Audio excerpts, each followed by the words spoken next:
So I was doing a video on this and I couldn't finish it because every time I said anything, all I could think is people are gonna shout at you that you're sexist, racist, like all the Yeah. ists and everything Yeah. because this is one of those shows.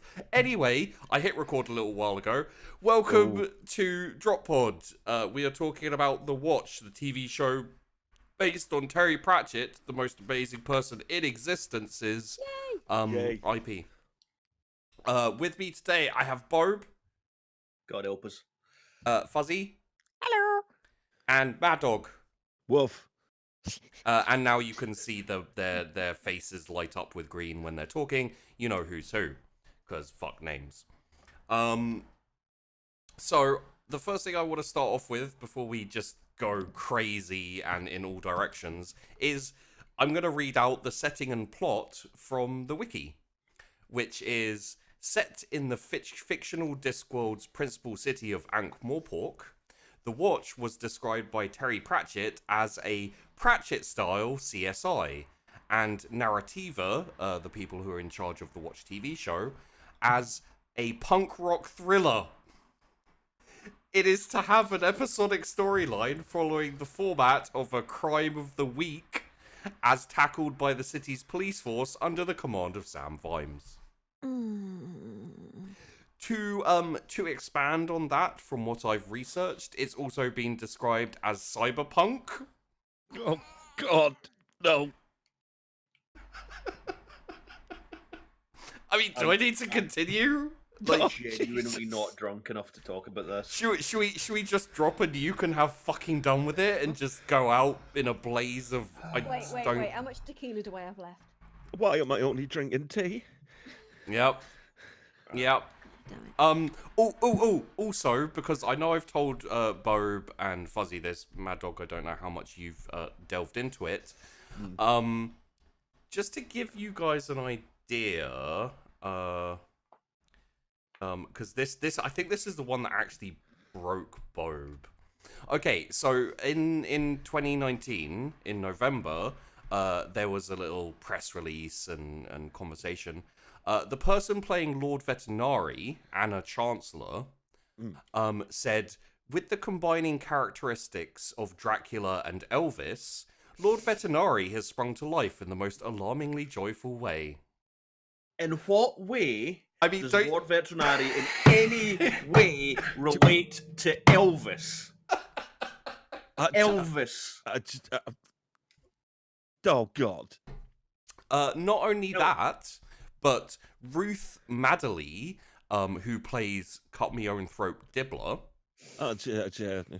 says the character of Throat was male in the original books, so for the team to cast me was extra exciting. I'm really looking forward to seeing how Throat develops and what mischief she can bring. Because, if you don't know, the character of Throat in The Watch is a gang leader. What? Yeah. No.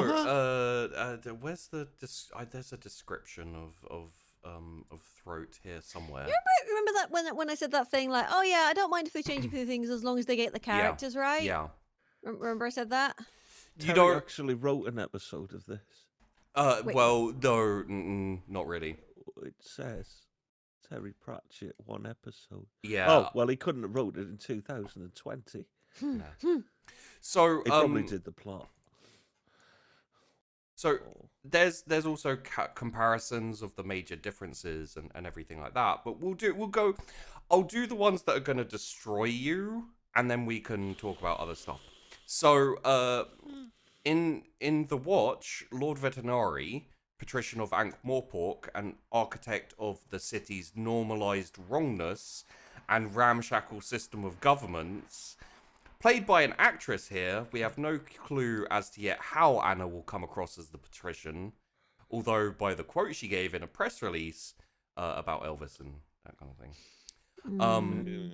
So apparently they are probably going to lock down the whole anarchic, the city's wrong and veterinaries are, you know, is running the city wrong. I don't know. Okay, I'm gonna read this in the right. Okay, so City Watch, the Terry Pratchett City Watch. Cut me own throat dibblers, who is a street dealer selling sausages in a bun and other delights such as dragon detectors. He works alone, although he does have doppelgangers all over the Discworld who may or may not be related to him. And then in the TV show, Throat, the city's best snitch with a gang of freelance henchmen at her beck and call. No. So my take on this, and Okay. I mean, if you don't want to get all of it out the way straight away, that's fine. this is just kind of my...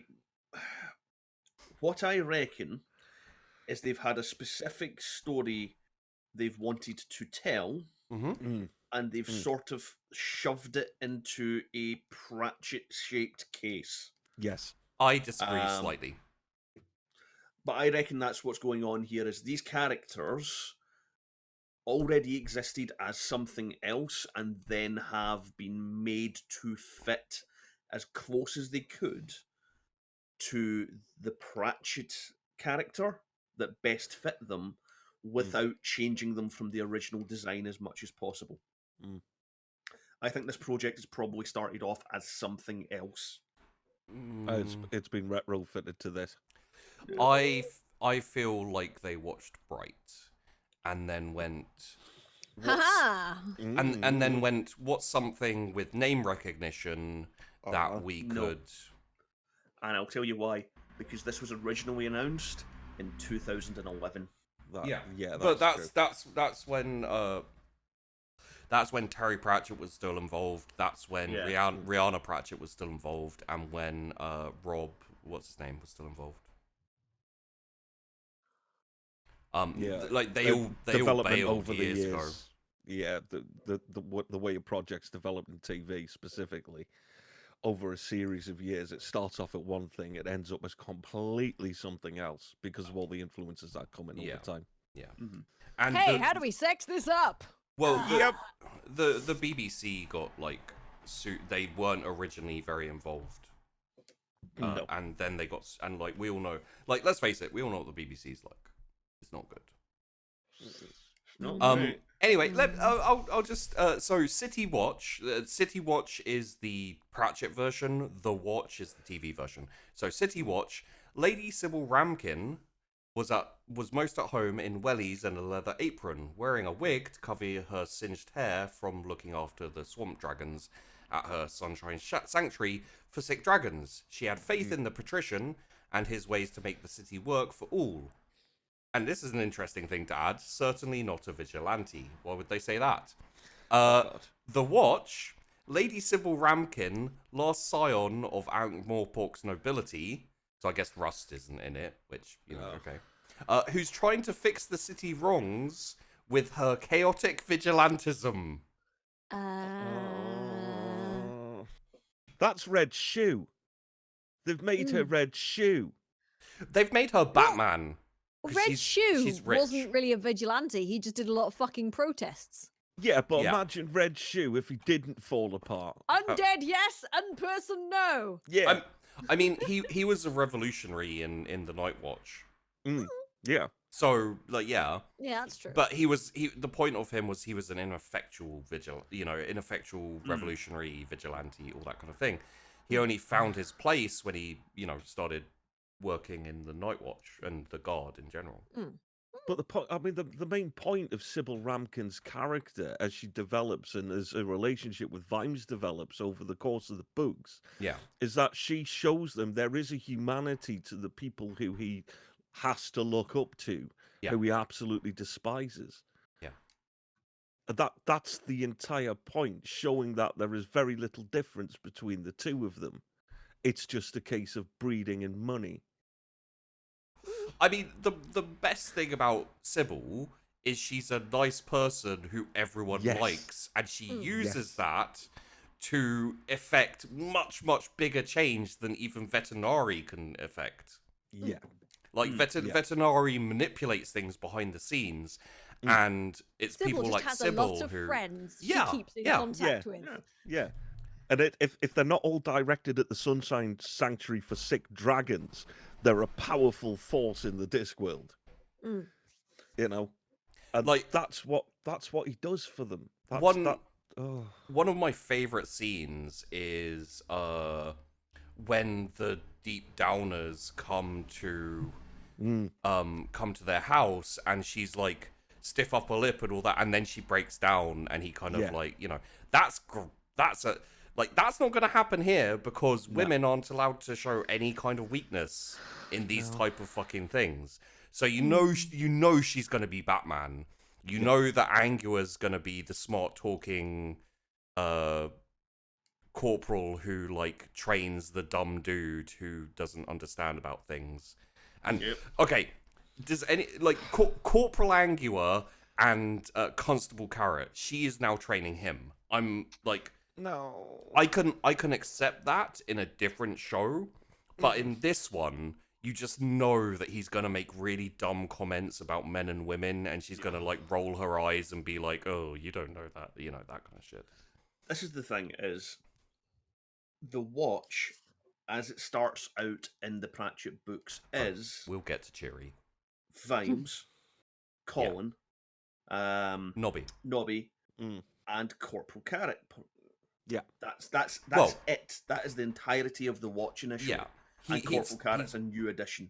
of the Night Watch. Yeah, He starts out as Constable Carrot, and then by Feet of Clay, I think it is, when Angua comes in, he's Constable Angua and he's Corporal Carrot, and he like he's well on his way to becoming captain by then. Yeah. He might be sergeant. I don't know.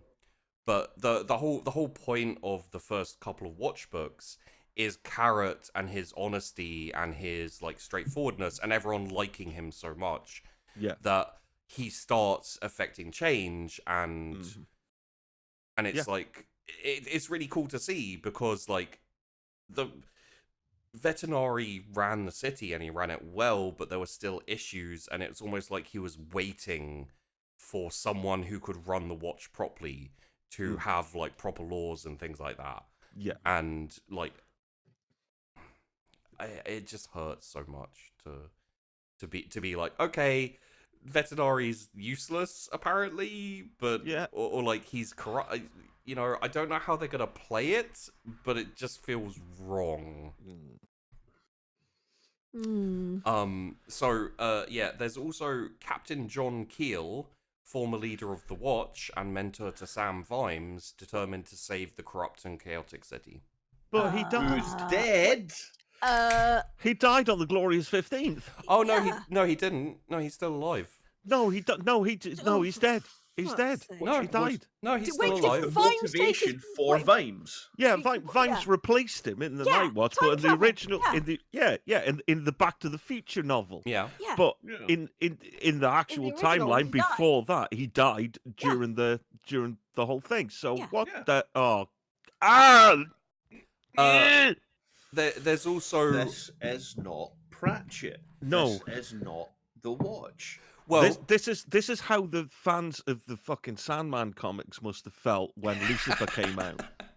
Because I never read the Sandman comic. I watched Lucifer. I like that show. yeah. I enjoy it. I really Honestly, like that I'm a show. fan of the Sandman comics, and honestly, I didn't mind Lucifer. It was just like, you just sort of sit there and go, okay, it's not really anything to do with the. It's just they've taken the names and it's likable enough. It's just I mean, it's Castle, but in a different. Yeah. That's fair. It's Castle with Satan. Yeah. Yes. Also, I'm not done yet. No. Once, you remember Lupine Once, the secretary to the patrician, childhood friend of Vimes? A wizard hopeful in waiting that is frequently underestimated, played here by an actress. But no. Lupin once was run the secret secret club in Guards Guards and Yeah. Mm-hmm. You remember how Once was using a book which was which was magical? Mm-hmm. So obviously Once is a wizard hopeful. What? No. It gets better. Oh yeah, it gets better. so the only thing we have about the Arch Chancellor is wizard, magical advisor, head of the Unseen University. In the cast list is James Fleet. So yeah, no gender swapping there. Okay. No. But I mean, James Fleet as a performer. I mean, the last thing I saw him in was Being Human. Yeah, where he played the dad of George. He doesn't feel like Ridcully to me. I mean, it doesn't say Ridcully. I know it doesn't. Did you notice it didn't say Ridcully? I know it doesn't say Ridcully. But he's got a wizardy beard. I'm looking him up. He's got a good wizard beard. I'll give him that. Yeah, but he doesn't. I mean, unless he's a fabulous actor, and I'm just totally misreading him. But well, I mean, Being Human was not a heavy acting show. It was interesting, but it went off the rails very quickly. It was. I always saw the Arch Chancellor as Brian Cox. I always saw him as Brian Blessed. Oh God, yes. Yes. I could definitely see him as Brian Blessed. You know, like he's got that. Rid Cully specifically would be a James Fleet, I could see as the Bursar. I could totally see him as the Bursar. Well, but awesome. See, this is the thing is, the Wizards are a male-only institute, so I have a feeling like they're going to be mocked mercilessly by the creators. Again, like, you know, like this is the thing. Not in the way that Pratchett mocks it. No, in kind of like in a kind of like slightly vicious, like picking at and whereas the whole point like of a the Wizards Gillette was... ad. Yeah. But yeah, because the whole point of the Wizards was they were just fucking clueless, and they were, you know, they're just. The Wizards were and this is the thing for me. A lot of the Pratchett Excuse books me, were DJ Truthsayer. Hang on. Sorry, DJ Truthsayer is saying Brian Blessed wouldn't be fit enough for Ridcully for me. Like he was a big chap, but he was saying, yeah, Brian he was. climbed Everest. It was a long time ago. Younger Brian Blessed. Like I'm not saying he can play it now. He climbed Everest while I was in acting school. Yeah, Brian Blessed in the last decade punched that was 20 years ago. Yeah. But you know what could be interesting is the character someone... of Ridcully was invented like 20 years ago, so it kind of maybe that's who Terry saw in his head. Yeah, like that's. I'm not saying that it needs to be Brian Blessed now. I'm just saying that we need this generation's Brian Blessed to play it. Yeah. But we don't have enough class to actually have a Brian Blessed. I wish we had another Brian Blessed. Oh yeah. Okay, so that's the Arch Chancellor. The head of the Assassin's Guild, Dr. Cruces, who is played by Ingrid Oliver. That's another. It's a gender switch. It's another gender switch, but we'll get into those. Not an issue. All I'll say is not an issue as long as the character is done appropriately. Yeah. And then she's kind of young. Wait, because you guys have all read Nightwatch. I'm guessing at least once, right? Yeah. Okay. So here is the description for Carcer Dunn. Wounded and wronged and out to hijack destiny itself, take control of the city and exact a terrible revenge on an unjust reality. Oh no.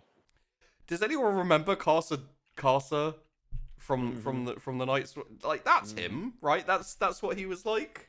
No, he was just a psycho. Yeah, he was like the most interesting fucking character because he had no reason to do anything. Yeah, and he was just a force of nature. Yeah, that's all he was. Which is the exact like he was opposite. Scorpio. Yeah. He was Scorpio to Vimes' Dirty Harry. Yeah, that's who he was. He was basically the whole point of him was he was what Vimes could have been if Vimes didn't have his checks and his holds and balances. The anti-Vimes. Yeah. It's like Face Off. Yeah.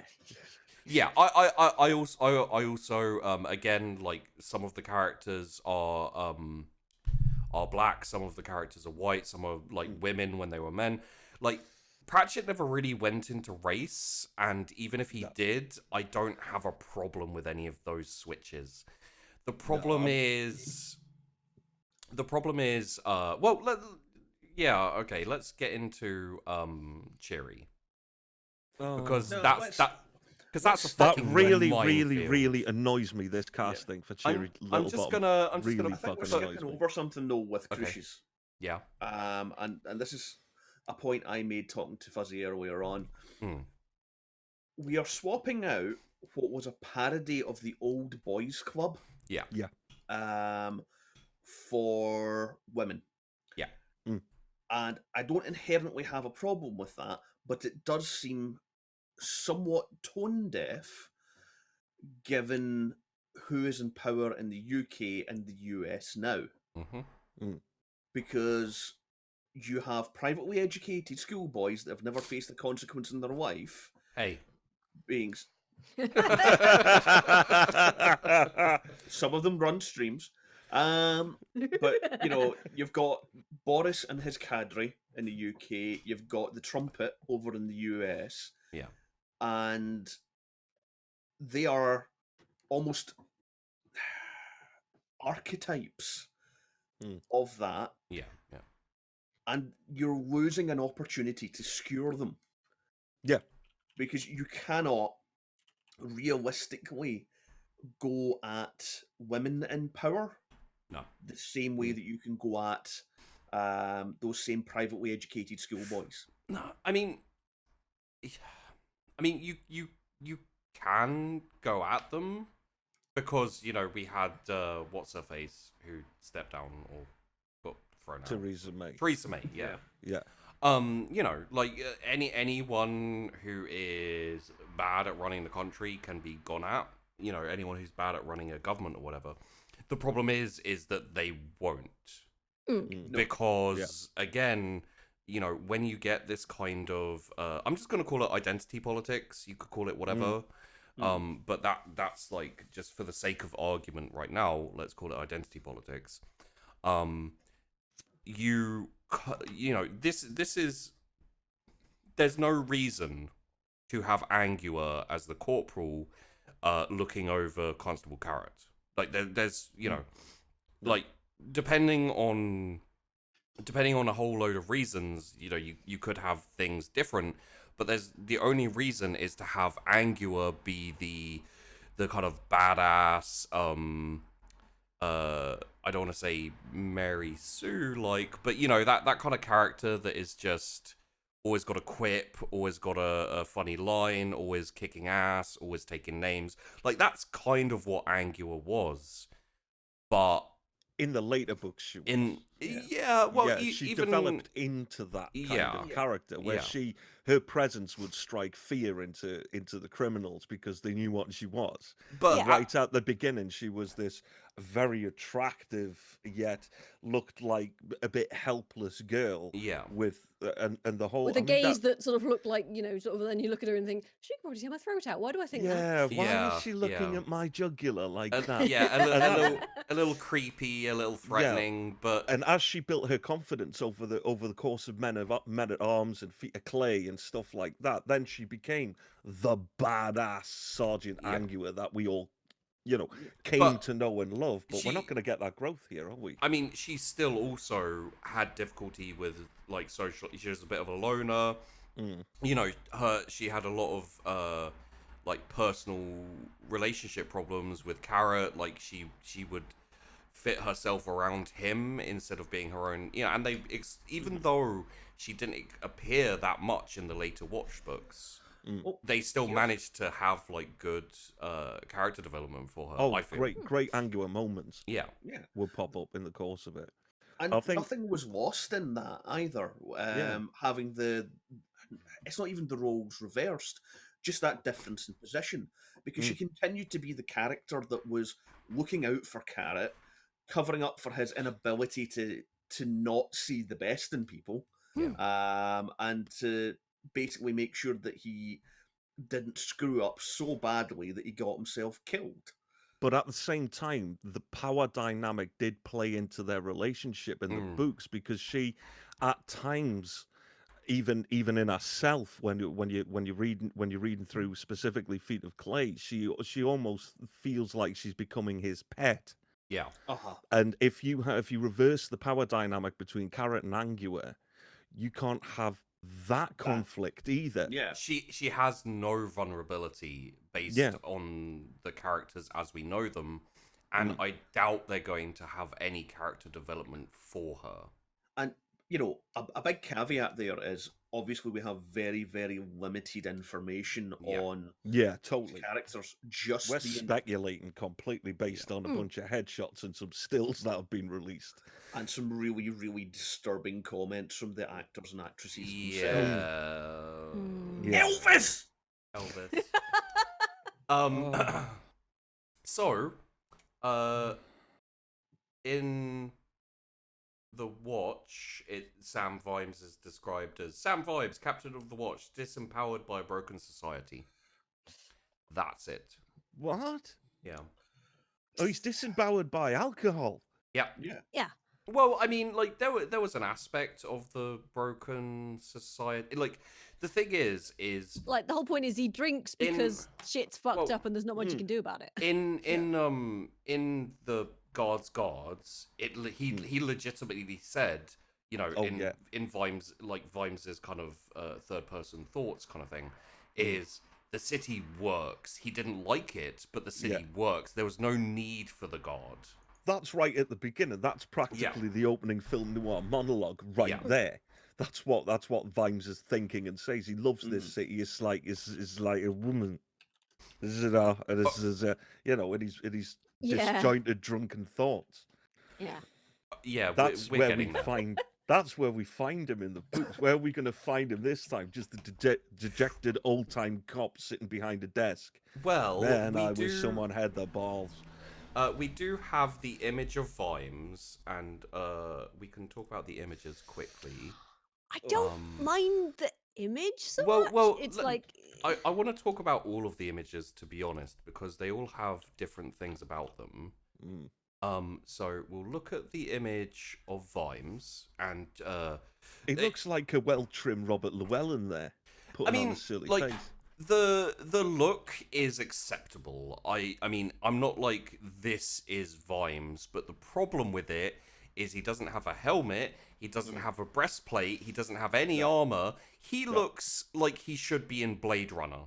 Yep. Yeah. That's the problem. Like, and also I made a joke when I first saw this. I was like, who's the little boy with Vimes? But taking that, like, Angua looks like a dwarf. I thought she was cheery when I first saw it. Yeah. I was still upset about the lack of beard, which, don't worry, we will get to, I promise.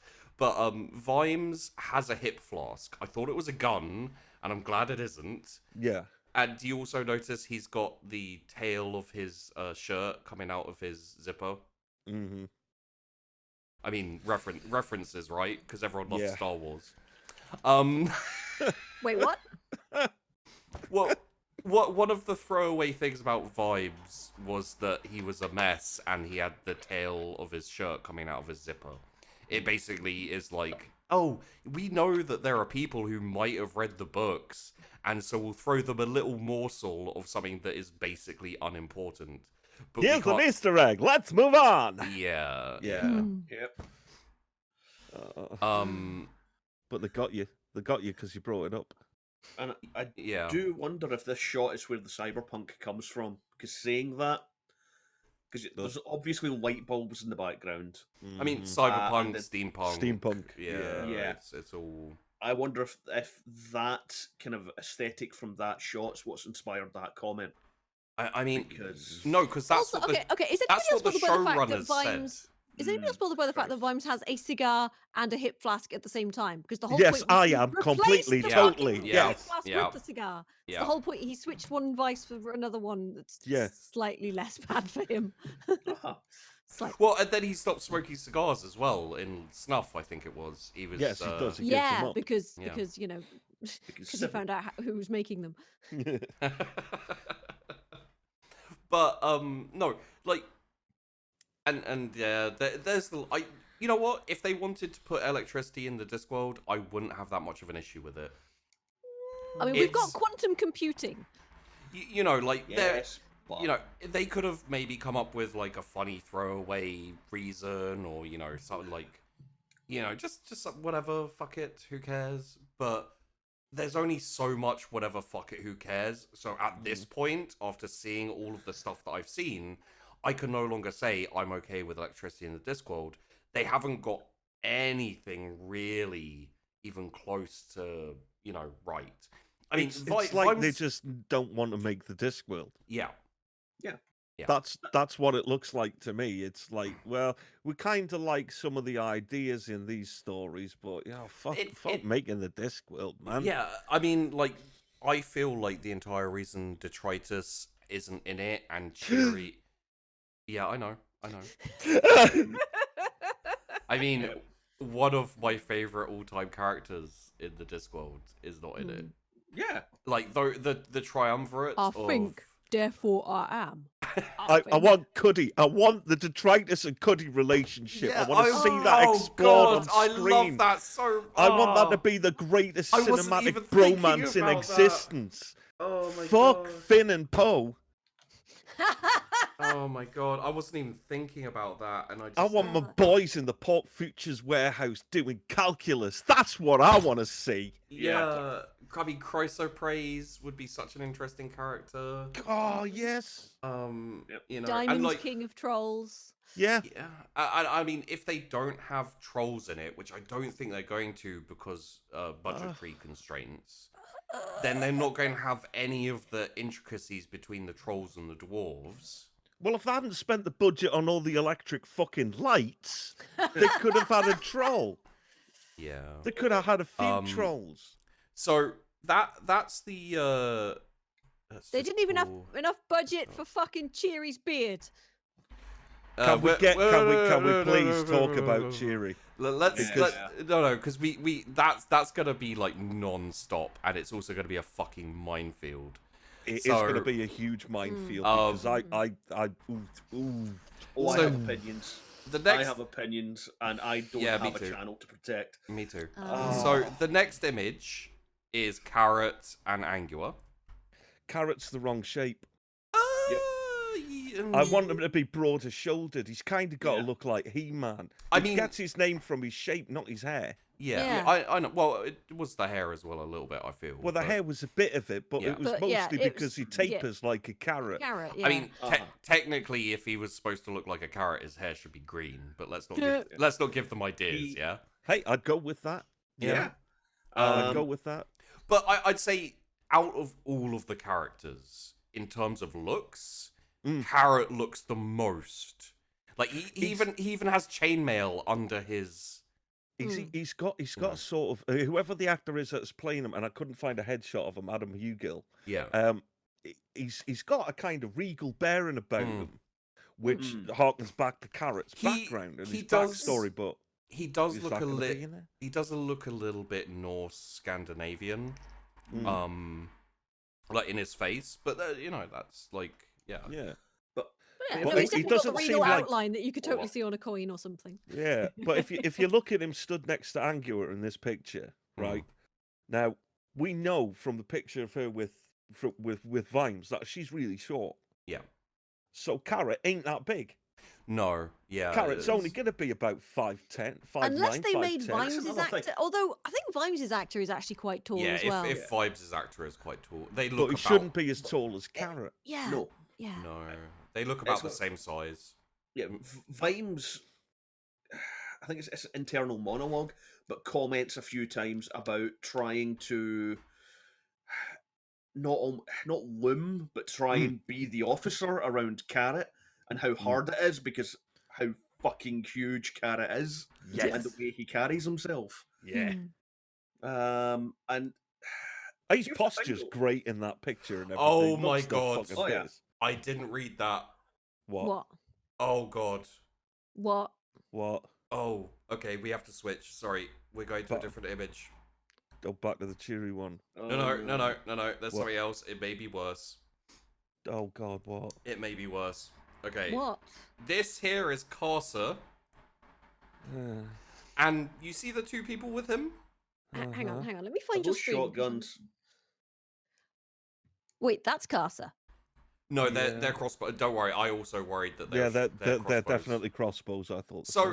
Who were they? So from this image, what would you say those two with him are? Because like they're not short enough, but I was thinking deep downers, right? Yeah. No. Let me read what it says here. Carcer is here with what appears to be a couple of deep down grags. Yes, that was also all of our thoughts. Although our sources have informed us they are in fact Carcer's goblin henchmen. Oh, fuck off. What? For those who don't read the books, deep down grags are dwarves who don't like the open air and bright light. But considering these are goblins, which in the book are about 2 foot tall, the sizing of the species in this production is all wrong. They carry crossbows like they are guns. See, I always assumed that It's particular also the image was one of Picatinny the... rail on one of those crossbows that's really bothering me. Yeah, I am a bit of a firearms nerd. I get that, but this has been done by BBC America. Yeah. They should know better. They don't care, mate. They know. really don't care. Right. Okay, I assume I didn't realize this was Carcer. I thought this was one of like the dragon cultists or something. No, it's Carcer. No. What the fuck? I Why is he so? I doesn't. What? What? Is he running the Cable Street? Not. No. Or what? No. No. Don't you remember he's a revolutionary? Oh why my does he look so God. fancy? But he's a revolutionary. But why does he look so fancy? Well, he's a revolutionary. But why does he look so fancy? But He's he's- supposed to be Because we got budget for costumes, darling. But no That's trolls. why. We've got giant goblins, but no trolls. I've just spent £16,000 on this one bit of material that floats better on camera. Okay, so I've had meetings like let's we don't have anything. You a bit tall for a goblin? Fuck off. We don't have anything. I don't want to stick on that image, so we're gonna move to this image. The fuck is that? That's Sybil. That's Sybil. That's Sybil Ramkin. No. Yeah. No. Yeah. No. Yeah. That is not Sybil Ramkin. Yep. Exactly. She's young. And Why does she seem to be setting a dude on fire with magic? No, that would be her dragon, probably. I would imagine. Where's the dragon? Oh, they probably haven't done the effect for the fucking dragon. I bet she hasn't. I bet it's not a dragon. Or he's jumping in a hole to get away from the dragon or something. Yeah. Or I was going to say, yeah. Well, okay, she's young. She's vigilantism. slim. That's just... She's young, she's slim, she's... Thanks for the old and obese representation, BBC America. Well done. Yeah. Well done. Can't have middle-aged people. Oh, Well done. no. Can't have little people play the dwarves either, by the looks of it. So, well, what dwarves? We're supposed to... Well, we'll get to that. Oh, God, we'll get to that. I mean, there are no dwarves. There's no... So what? No. Like, Oh, God. no. Kara is described as having been raised by dwarves, but there are no dwarves in any mentioned or in any of these pictures. But Chiri's a dwarf. No. Would you like to hear the description of Chiri? Oh, God. Oh. Okay. Oh, hang on. I'm just going to brace myself in my chair. Right, okay. In this image of Angua and okay, well, I guess we have to go to that image now. Give me a sec. We'll talk about Chiri. We'll leave Sybil for a little bit later because we need to talk about the Chiri in the room. There you go. In this image of Angua and Chiri, we can visibly see some things that are not around in the book version of the City Watch. Piercings. Yeah, piercings on police officers are not the most sensible thing, especially on a werewolf. And the plastic framed glasses around Chiri's neck don't fit into the City Watch world the book readers know and love. That, coupled with the electric fans, lights, and what seems to be a white plastic kettle in the background. Yeah, if you... There's a toaster! Yeah. There's a toaster next to it. And rubber-soled boots, it is a step further away from the original City Watch. Now, Wait, some people... Electric lamps, plastic zip on Angua's jacket. Oh, God. Yeah. Latest Sybil Ramkin. Where's the description of... Constable Chiri is... for City Watch, the Discworld version, Constable Cherry is a dwarf, one of the first to be openly female. Dwarfs on the disc all look alike. Distinguishing between their differing genders was almost impossible, with beards being a notable feature, along with the fact that they are shorter than humans. Cherry, oh sorry, I just threw up in my mouth. Because I know what's coming. Cherry decided that she would rather wear a heel on her iron boot and wear a leather skirt with lipstick to show the Discworld that she was a female dwarf. And here's the description from The Watch. Constable Cherry, the ingenious non-binary forensics expert, ostracized by their kin and finding a new home and identity. Get the fuck out! Mm-hmm. Yep. They've they've destroyed a feminist icon. I mean, that's my biggest objection with this. Pretty much what Bob said. Yeah. Cherry was a character. Yep. Cherry's not trans. She's the antithesis of trans. Oh, no, God! No, not trans, non-binary. Non-binary. Oh, Does not identify as male or female. God, no. So, God. The whole point of Cherry was almost a spitting of second wave Dworkinista feminism, which basically turned around and said, no, women have to be exactly like men in order to compete with men, and you have to dress like men, you have to behave like men, you have to do what men do. I mean, Christ, if you could grow a beard, it would have to be twice as long as any other man in the room. And as I'm sure was probably Pratchett's experience in the 70s and 80s, the amount of crap that some women got for going against that and going, do you know what? Actually, I quite like wearing lipstick and I quite like wearing dresses. And do you know what? Fuck you. I'll display my femininity however the fuck I want. Yeah. Shove it up your arse. That was almost the point of that character, was basically coming to terms with that and realizing that her own way of presenting herself was up to her and no one else. Well, there was also the thing behind that she showed that one person making a change could have a ripple effect out into an entire society, all the way up to the very top. Because as we find out in the Fifth Element, the king is the queen. Yeah. And also, if you consider that there are times when she considers, it's like she questions, like, why don't you get rid of the pick or the helmet or the beard? Yeah. And she's like, no. Yeah. She's like, no, I'm standing for wanting to be more feminine, wanting to be, certain things I want, but I'm not looking being a dwarf. Yeah, she's not looking to destroy what she is and where she comes from. She's just looking to, I'm not going to say modernize, but she's looking to free it a little bit to affect change. And again, the kind of activism that I think we've all seen is very destructive recently, where it's like, you see the phrases like "eat the rich" and it's all very like self-destructive. Wait, eat the rich is bad?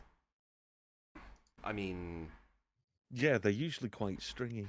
Well, That's true. I mean, it's bad for sheepy. No. This is true. It's bad for sheep. If you could, okay, I'd like to be rich one day. I'd like to not be eaten. Yeah, what's the point of aiming for success if success equals getting eaten? Like that. What you do, right? What you do is you get rich enough that you can afford a full body clone. Right. And then just you let throw them eat that to them. Okay. Yeah. But my point here is that, without the goal of, become successful, become rich, have a nice life, etc., ultimately there is no point to life. There you go. Yay. We can get into the wealth gap and an appropriate amount of rich another time. We're currently skewering. Oh yeah. But I was asked what my point is basically like, there's a certain aspect of woke activism, politics, outlook, culture, whatever, where it's like, you know, it's the type of thing where there's a riot because someone got arrested and they end up destroying their own neighborhood, and they're like, "Ha! Take that!" And you're like, you just pissed on your own garden. Well, I don't understand what the riot was about. Yeah. You know, it's that type of shit, and this feels a bit like that, where it feels to me like it's the decisions are being made to fulfill a certain demographic need. Yeah. On like that's floating around society at the minute. These are the kind of decisions that are made in the executive suite. Yeah, I think, hasn't been, but they're being made by people who missed the point. Yeah. Of the stories that were told before. If I can just quickly say, this casting of Constable Cheery as a ingenious non-binary forensic expert ostracized by their kin, it feels like someone was like, we want to have representation in here because people complain on Twitter when there isn't representation. Yes. Wait. This has not been made for Pratchett fans. This has been made for Twitter. Yeah, well, just let me finish my... So, basically, it feels like someone has gone, we need representation, what can we... And they, like, searched about all the characters, and then they went, wait, a dwarf who looks like a guy, but is actually a woman who wants to be more feminine is basically non-binary, right? We can totally make that connection. And that is the point of the character. That's insulting to basically everyone. That's tokenism. That is the definition of tokenism. Yeah. You know, so it's what happens when you... Because you could have non-binary representation in the Discworld. It's yeah. nowhere. It's not out of the realms of possibility just because it wasn't specifically talked about in the books. You can have it. You could create a new character, chuck them in the Watch, and they could be non-binary. Perfect. There's no Beautiful reason. way of doing it. Beautiful way of doing it without erasing every single thing that Cheery stands for. Because Terry, I mean, you mentioned identity politics earlier on. Yeah. Terry's very much an identity politics guy. You read the books and you can see it there. He covers racism in Jingo, where it's covering not the speciesism, which is like the broad strokes of racism, but Jingo looks at the racism between the human characters and the human race, and he explores that and seeing as we don't have nationality and everything. Yeah. Well, actually, seeing as we don't have colon, we don't have the main, like, genius take on someone going from very, very closed-minded and and, like, closeted racist and closeted speciesist. Not that closeted. No, not that. Wait, I've got the non-binary representation. Okay. Nobby Nobs in Jingo. Yep. Yeah. Right there. There. Nobby falls in love with his feminine self. That's true, actually, yeah. Right fucking there. Terry's talked about it already. And they took Nobs and colon out. They took a bigot becoming an open-minded guy who's accepting of shit, and a guy who's gone from being barely classified as human to being a non-binary icon, and they fucking threw him out. God. I mean, Nobby was one of the best time characters. Again, like, it's hard to say I have a favorite Pratchett character because it depends what I'm thinking of at the time. Oh god, DJ Truth says right in chat as well. Monstrous Regiment was all about gender. And all about gender presentation. The entire fucking thing. Oh god. Sorry. Before we completely lose our shit, they haven't definitely thrown out Nobby, colon, and Detritus and Red Shoe, and well, I mean, I could go on for ages. We're just, a couple of months away from it going, being put out, and they haven't mentioned the characters at all. They haven't been mentioned. And if they're not on the IMDb cast list at this point, they're not going to be major characters in this show. I mean, there's not much on the cast list, to be fair. No. I mean, you've got basically who would be running the main. Oh, they do have Goblin characters. #2, but not Goblin #1 on the cast list. Why is that? I'm sorry. Because Goblin #1 hasn't actually gone on to IMDb and put his details in yet.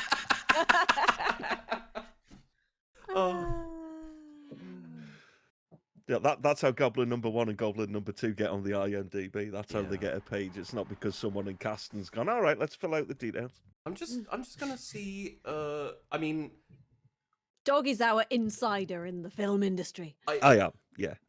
I don't really like. We hesitate to use the word professional. I get paid for what I do, and I earn a living doing it. That's professional, Mad Dog right is there. as professional as I am. Oh my god! I hope not. I'm going to be honest. That's crossing a line, Fuzzy. You take that back. Wow. Jesus. If I was professional as you are, Fuzzy, I wouldn't have a house. Excuse the fuck out of me. I love you. So just FYI, I'm looking at all of the gender swap characters, like Throat, Wants, Crucies.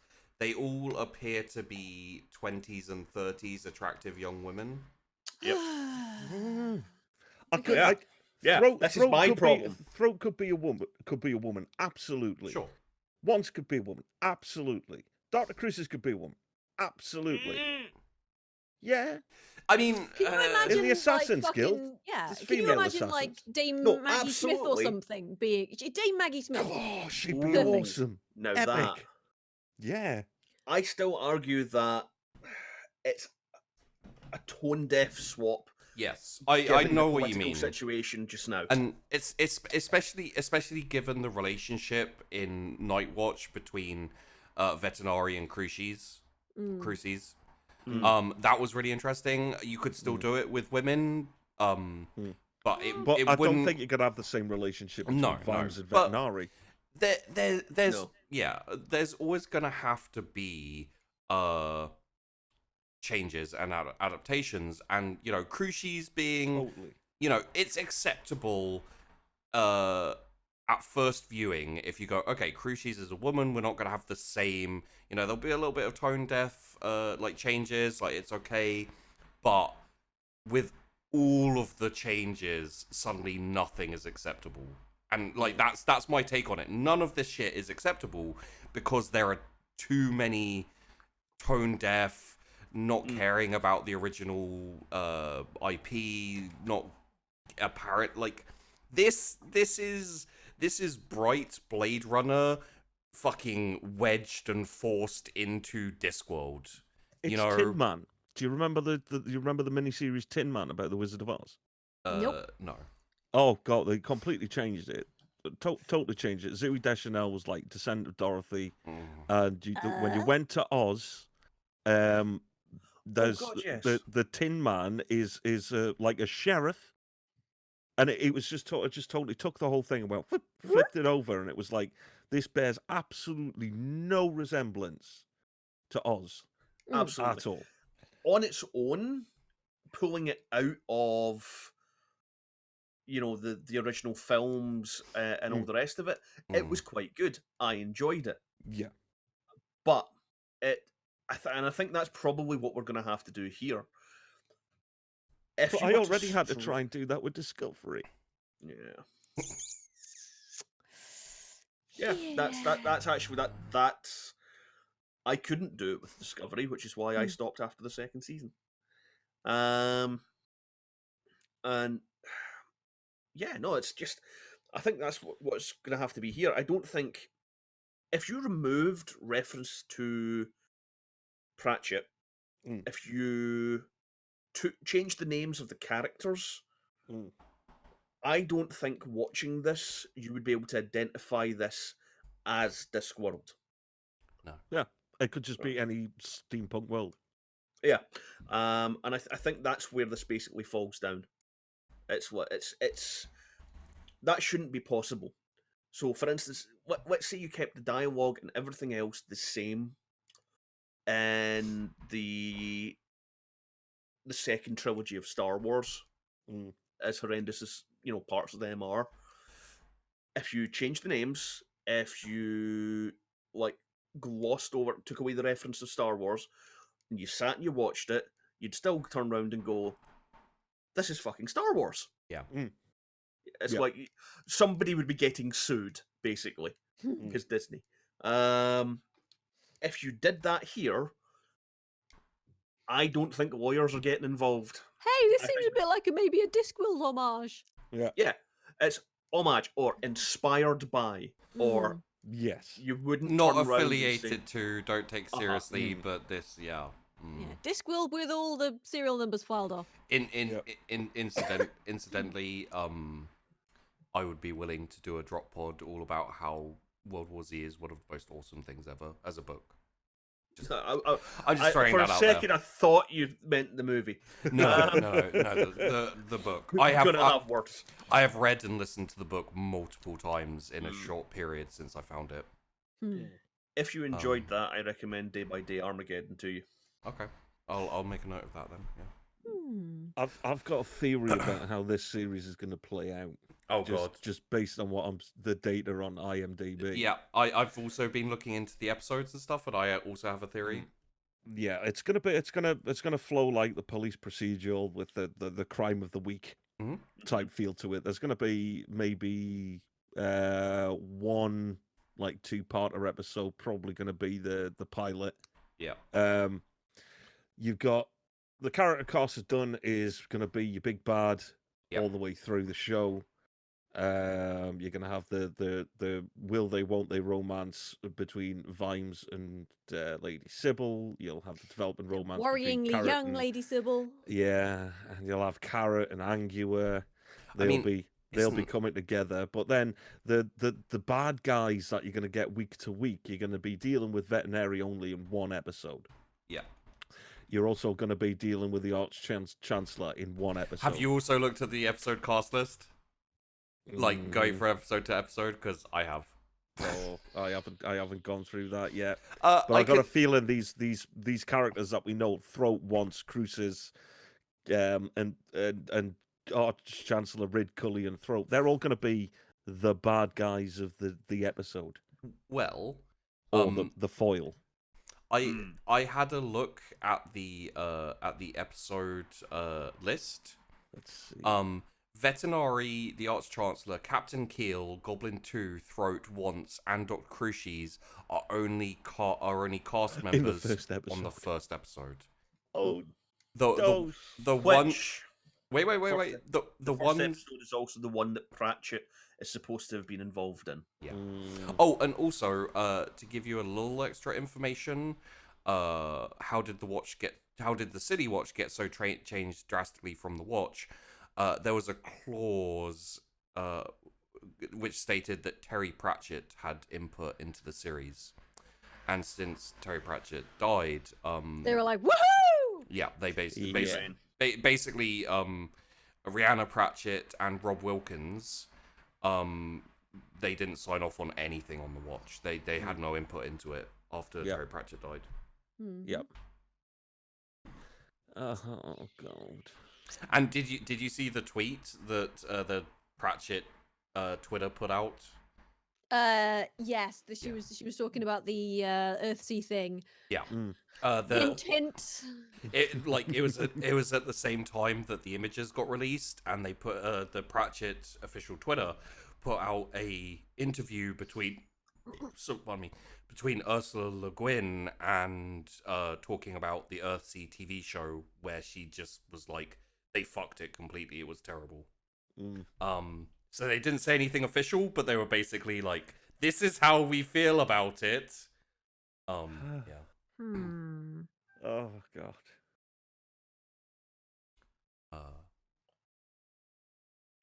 So, yeah, it's yeah. I could go so far as to say that this entire thing is quite offensive. Yeah, I as someone who has anyway. Yeah, as someone who has a lot of love and kind of emotional attachment to the Discworld series, because like I was reading it when my anxiety was really bad, and a lot of nights I was like mid panic attack, and it would like distract me from that and get me through the night, and a whole load of other things. It was integral in keeping me sane for rough times. I have watched the progression of terrible adaptations and remakes, and we're talking like Ghostbusters, Star Wars, all of this stuff getting shit on, and everyone going, it's fine. And I'm like, it is fine until it's something that I care about, and it's going to happen soon. And here we are. Here we are in something that I care about, and I fucking hate it. Yep. I hope this achieves something. And the thing I want it to achieve is the fact that someone will look on it and go, you know what, that was a missed opportunity. Let's do it for real. Yes. Yeah. That's what I hope. Because I think specifically, if there were any books that were right for adaptation to the screen, it's the Watch books. Yeah. Because of the political nature of them, because of the thriller nature of them, and because of the fantastical elements in there as well. I mean, I've I've smashed my face into the keyboard trying to figure out how I would adapt God's Gods to a feature film. And I'm already trying to adapt one series of books right now, and it's difficult enough as it is, but I don't see how you could take something as fantastic and as tightly wound and as greatly paced. It's practically written like a film. Yeah. There's no chapters in it. There's none of that. It's just bang, and this, and this, and this. It is pure story. And how you can take that and turn that into 120 minutes worth of quality entertainment. You don't. That's the thing. I think the one thing this has gotten right is that it needs to be episodic. Yeah.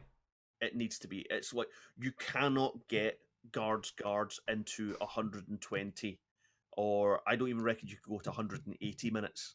Challenge accepted. Yeah. I mean, if I could challenge myself to write a screenplay that would fulfill God's Gods and give it to you to read, Bo. Yeah. Not to sell or anything like. Just give it to you to read, to tell me whether or not I managed to do it. Make him sign an NDA. Yeah. I think I'll do it. In 3 60-minute episodes, I think you could maybe manage God's Gods. It'd have to be 8. A few sacrifices. I think you'd have to go to somewhere between 6 and 8 to. Honestly, the best way to do the night watch would be literally seasons based around the books. Just God's Gods season 1, maybe Feet of Clay leads into like tapers off at the end of season 1 and goes into season 2, and then you got Feet of Clay as well, and and then you'd have time for all the characters, and you can change some things and adjust some things. But I mean, it just feels like it's going to be lacking of anything because it's like a villain of the week kind of. It sounds like Batman, or like, has anyone seen Batwoman? Nope. I keep thinking of Batwoman. Like every time I look at this, I'm just like, this feels like it's going to be like Batwoman. I don't mean this facetiously. Yeah. But they made a Batwoman film. Yeah. No, remember the Batwoman series? Remember we talked about it a while ago. Would you like to see with the red hair? Yeah. But it's a wig. Played by Ruby Rhodes.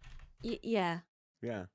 It's one of the Berlanti properties. It's the Arrowverse. Let me and it's hilarious. But let me just pull up let me just pull up I saw that, by the way. It is hilarious, and Batwoman has no reason to be there. I've watched the first 3 episodes of that. The best bit of it was getting the animated voice of Batman in to play Bruce Wayne. and then he got murdered. He got murdered, but he was Bruce Wayne wearing this robot suit because he'd fucked himself up so much as Batman. Not only was he murdered, he also wanted to murder everyone, and he was the bad guy. It was brilliant. Wait, what? It It was a serial killing nut job. Yeah, and he was like, they were like, the entire universe is going to get destroyed, and he's like, good, I hate people, fuck them all. It's their Crisis on Infinite Earth, so that's just like one potential Batman, you know. And it's not... unsurprisingly, Batwoman, who, let's face it, doesn't have anything to stand on, kills him. Mm-hmm. And then stands on him, which is like, hey, have we seen that before? Last Jedi. Anyway, that is Batwoman, Bob, on the stream. And this was a TV series rather than a film. It is a TV series. It's an ongoing TV series as part of the intricately woven and spectacularly planned Arrowverse. You know how wasn't it? Oh yeah, sort of like, oh, it's Batman. No, it's not. I know how I'll distinguish myself from Batman. I'll slap a wig on top of my cowl. Okay, let me just give you a base rundown of the Batwoman TV series. She breaks into, she's like a cousin or something of Batman, of Bruce Wayne. I don't know. She notices something and breaks into the Batcave. She sees Batman's suit and starts touching it, and the person looking after the suit is like, no, don't do that. It's the most perfect suit ever. And she like turns around and she goes, it will be when it's worn by a woman. No, not just that. And then when she's talking about adjusting it to fit her and like have the wig and all that kind of thing, he asks her why she wants to do it, something along those lines, and she goes, well, I don't want a man taking credit for a woman's work. And it's like, I'm sorry, did you form are you Batman? Did you form, like, you stole someone's outfit. You stole his outfit and you pretended to be him. He's not stealing from you. What? No, you're stealing. Don't steal. Oh, fuck. It's so funny. Anyway. Yeah, I seem to remember the comic book Batwoman being slightly different. Like, I'm not an expert on Batwoman, but I'm pretty sure. Well, the most recent incarnation.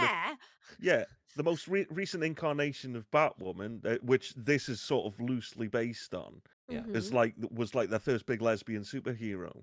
Yeah. She came out in the comics and everything, and it was, that's great, and it is. She's a really good character. Yeah. But this TV show has just sort of gone, this is woo girl, yeah. Oh, I'm a woman. No.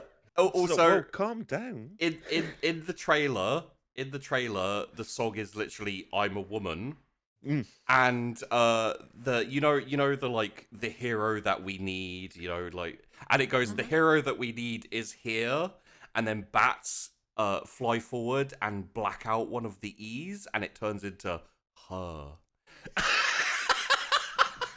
They did that with the Captain Marvel trailer. Yeah, they did that with Captain Marvel too, and that turned out brilliantly as well. And then it came up with her, and then a hero, like the A and the O come in or go out. Yeah, of one we need a hero, and then we need a hero. Her. Yeah, we need her. Yeah. It's so ham-fisted. It's so terribly done. And here's the thing. This goes it's back to what I said patronizing, isn't it? Yeah. But it's stuff that has been made for woke Twitter. Yeah. That is their target demographic, and that's it's made for the vocal woke Twitter. Was it the squeaky wheel gets the grease or some shit? And previous projects like that have included the reboot of Ghostbusters. Yeah. Which, as we know, was a critical and financial success. I wanted to like Ghostbusters. I really wanted to like Ghostbusters, and then I watched it, and it was really bad. I mean, and what was the bit that made you feel really uncomfortable? The sexual harassment. It's like, just because it's a woman doing it doesn't mean it's a good thing. What the fuck? Yeah, why is this being played for laughs? Which but it's dreamy Chris Hemsworth. I mean, it leans into what I was saying in that it's self-destructive. It's like, hey, it's okay if it's done this way, right? And it's like, no, it's not okay anyway. And it was It's just so, hypocritical. look, it's comedy. It's like, no, the original Ghostbusters was like, it was funny, but it wasn't super was a comedy. horror. It was It witty. was, The It only was thing, witty. the only thing in the original Ghostbusters that came anywhere close to any kind of sexual harassment between the Ghostbusters and the staff was Janine making flirtatious comments towards Egon. I mean, no. Let's face it. Peter Venkman was a bit fucking sleazy towards fucking thingy. But he Yeah, did, but not Janine. You know, yeah. that wasn't a Me Too moment there for Dana Barrett. There was the kind of sleazy, I know, because she was just like, but... you're a... Yeah, she wasn't having any of it. She's just like, she had the power in that dynamic because she could withdraw her money at any time. And he did eventually, like... I've just buried myself, haven't I? He did eventually prove himself when he had the, you know, like... He was like... It was kind of a case of like, oh, fun is fun, but you're actually like, you know... Yes, he didn't take advantage of the situation. Yeah, he didn't take advantage. Venkman was a good guy. Which, he wasn't I mean, Harvey. you know, you're not gonna do that. Like, you're not gonna show that or do that in that situation. Or if you're, you know, Ghostbusters isn't about to have Bill Murray like feel up some girl when she's under supernatural roofies, you know. But Ray did get a blowjob off a ghost, if I remember rightly. Wasn't that just a dream, though? Was it? Yeah, it was a dream sequence. in the theatrical cut, but it was originally supposed to be a haunted house sequence where they all got blown by the ghost. Oh, really? I didn't realise that. That was a repurposed scene. Yeah. Anyway, fuck the watch, right? I'm gonna have to watch it, aren't I? Yeah. Not to give it a chance, but to actually be allowed to have a valid opinion on why it's shit. Yeah. This is the problem for me, is I don't want to watch it because, but I want to have an opinion on it. I want to be able to break it down and analyze it. But I want to watch it. I think that... Yeah, you know what? I think we should make it a date night thing, and I think we should just have at least half a bottle of vodka in us before it starts. I'm gonna need like half a pound of cocaine and heroin. Yeah. You know what we need to do? We need to actually do like a riff track on Rabbit. Oof. That's not the worst idea. I don't think I'd stop talking and shouting. It's just like, you know, that's muffled kind screaming of the all the way point. through. It's just like... That's kind of why keep our Which pain way to around ourselves? Do we do this? Do we watch it like just ourselves first and then go into it informed on Rabbit? Or alternatively, do we get the blind experience going in? I think we should watch it first, just so we know when to pause and let things really, you know. You don't know how to make content. People want to see the reaction. People they want to hear us scream for the first time. That's how you get all the likes on YouTube. Yeah. I don't do YouTube. Then we'll do TikTok. I mean, you do YouTube because you're currently, you know. You've got your DMCA claim. Yeah, that's true. For a private video. It's not private, it's unlisted. Yeah. It's a video of me crocheting. And that got DCMA'd? Because I used part of the Portal soundtrack and some firm were claimed it. It's literally Portal 2, which is beautiful. Because Valve's fucking terms of it's just like they're just there going, yo, use it, just don't monetize it. And it's fucking unlisted, it's not even monetized. Yeah. I contested it and they were through. So I think it's important to just say, like, I don't know, disclaimer. Oh, cast is the new thing, is it? Oh, Rabbit no longer exists. Yeah. That shows how far behind the times I am. I do use, I think it's Watch Together, because you can all choose when to pause and stuff like that as well. Oh, we should do that. That has to happen. Rabbit now redirects to cast, so I imagine it's much the same. Yeah. Just maybe they've fixed some of the glaring issues. Also, the amazing Maurice is coming. Wait, and his educated rodents even? Sorry. Yeah, yeah. The amazing Morrison is educated rodents. In the next year or so. And apparently, it's an animated film. That should be all right.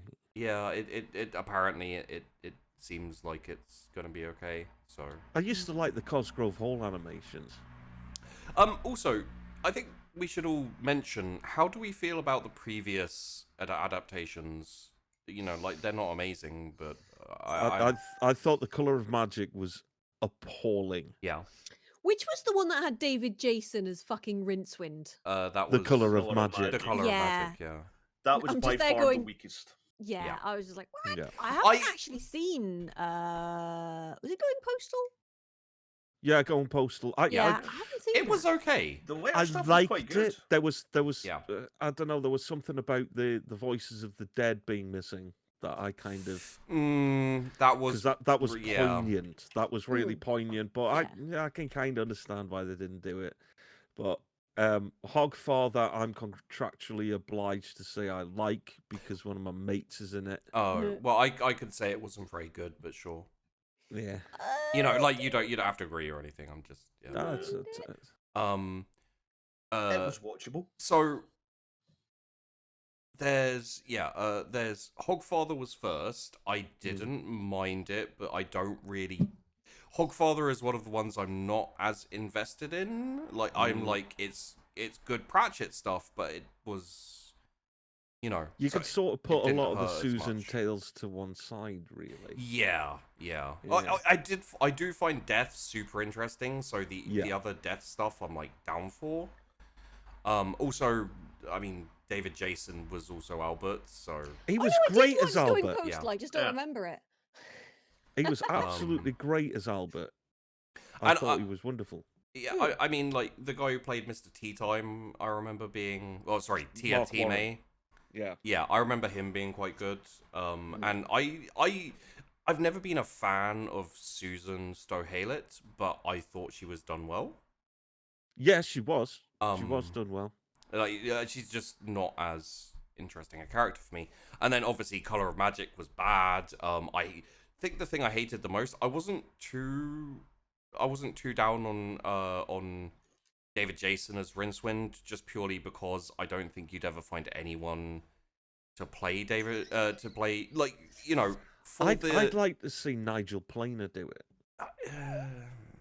I mean, for the budget that was on at the time, I think there are people who can do it, but we're talking fantasy casting here, so, you know, budget's no fucking Oh, okay. Well, then, honest, if it was fantasy casting, then it would have to be Eric Idle in his heyday. Yeah, that could be. How expensive would Nigel Planer really be these days? He wouldn't be that expensive at all. Yeah. He'd just sort of be like, "Oh yeah, all right, I'll come and do it." You know who I could see playing him, like, heavily made up and everything, of course, but I can't remember his name off the top of my head, but he was in Sex Lives of Potato Men and Pirates of the Caribbean and... was it the dude with the wooden eye in Pirates of the Caribbean? Yeah, him. I know the guy you mean. Mackenzie Crook. Mackenzie Crook. I could see him playing... Are you IMDb? Well, sort of. I've got a plug in. Yeah. Just in behind my ear. Yeah. Yeah, Mackenzie Crook, I could see playing Rincewind. I could also see, I actually like Sean Astin. He's not Two Flower. He can fuck off. No, Two Flower would be. I would have cast Hero from Heroes as Two Flower. Yeah. He would have been perfect as Two Flower. Yeah, he would. Absolutely amazing. Whitewashing tragedy. He would have been legit. Well, I mean, again, like, there's, you know, Terry Pratchett doesn't go into the characteristics that would describe race to the point where you'd like, okay, yeah, this guy's Asian, but yes. Yeah. But you get the feel of it. Yeah. He's playing up to the Japanese stereotype tourist and who wants to take a picture of everything. Hero would be perfect. I think Jackie Chan, like someone said in Truth Sayer in chat, said Jackie Chan. Yeah. I could see that, although it would be a bit old for it. Well, it would be a waste of Jackie Chan because there wouldn't be any. There'd be no ass kicking. There'd be no ass kicking. Yeah. Also, the whole Two Flowers. I don't know. Also, Two Flower is Two Flower has like grown children, right? So he's not that young. No, Okay, I can see that. I just want to. There's one other person who I think would do well in it, but I can't remember his name off the top of my head. Wasn't it like he was a civil servant and then he retired and gone on holiday? Yeah. I think Jackie Chan. He was an insurance salesman. Yeah. He brought the concept of insurance to Ankh-Morpork and burned down the drum. Okay. Yeah. What about Chow Yun-Fat? Oh yes. Yeah. Yeah. And you know what's weird? You know what's weird is I'd get down with Chow. The thing that made me think of it was him in Dragon Ball Z Evolution, because he could play that kind of like. Oh, I never. Put some fucking Coke bottle glasses on him. Yeah. I think Chow Yun-Fat could work as. Sorry, but we're. So then we got just fantasy casting now. Yeah, then we got Going Postal. Which, Richard Coyle was great as Moist Von Lipwig. He was. Yeah. But I thought he was spot on. Moist Von Lipwig is a slightly easier character, I'd say, than a lot of Terry Pratchett. He's super generic looking, so you just need to get a super generic looking actor. Yeah, like he's not. He's got to be charming with an edge of sleaze. Yeah. A little bit of the bravado in there. Yeah. You know. And he's a flim flam man. Yeah. He's a little too pretty. They did have Charles Dance in it, which it always perfect. Yeah. Yes. It's basically Jeremy Irons or Charles Dance.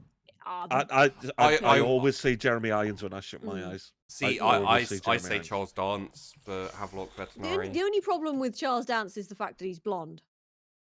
Yeah. I could get away with that. I mean, you can dye Charlie Boy, you dye his hair. And also, no, they didn't when he was fucking. Because he was in Going Postal, was it? Yeah, he was in. Going Postal, he was and Going Postal.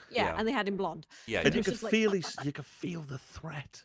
Yeah, coming off him. I mean, Charles Dance is threatening. You know. Yeah. Like totally. Yeah, I mean, was it like he was brilliant in The Golden Child? And he was the bad guy in The Golden Child. Yeah, he was the best thing about Game of Thrones as well. Oh, by far. Yeah. Yeah. And the Last Action Hero. Yeah, he was amazing. He was great in that. And let's face it, he's just hot as well. Yeah. I could see that. Yeah. Also, Adora Belle Dearheart was quite well cast, I think. Oh, Claire Foy was that. Yeah. So I think Going Postal is probably up until recent times the best adaptation. But what this actually shows as well is that Pratchett can be done for the screen. Yeah. Yeah. It can be done. As pure Pratchett. Yeah. I would say, actually, as much as I adore it and love it, Going Postal is the best adaptation. I like Good Omens, but I have a lot of problems with it too. Can I disagree? Oh yeah, sure, absolutely. I adore Good Omens. I think the best screen version of Pratchett I've seen was the Soul Music animation. I wasn't counted the animated series. I always will, because that their version of Soul Music was so very, very close.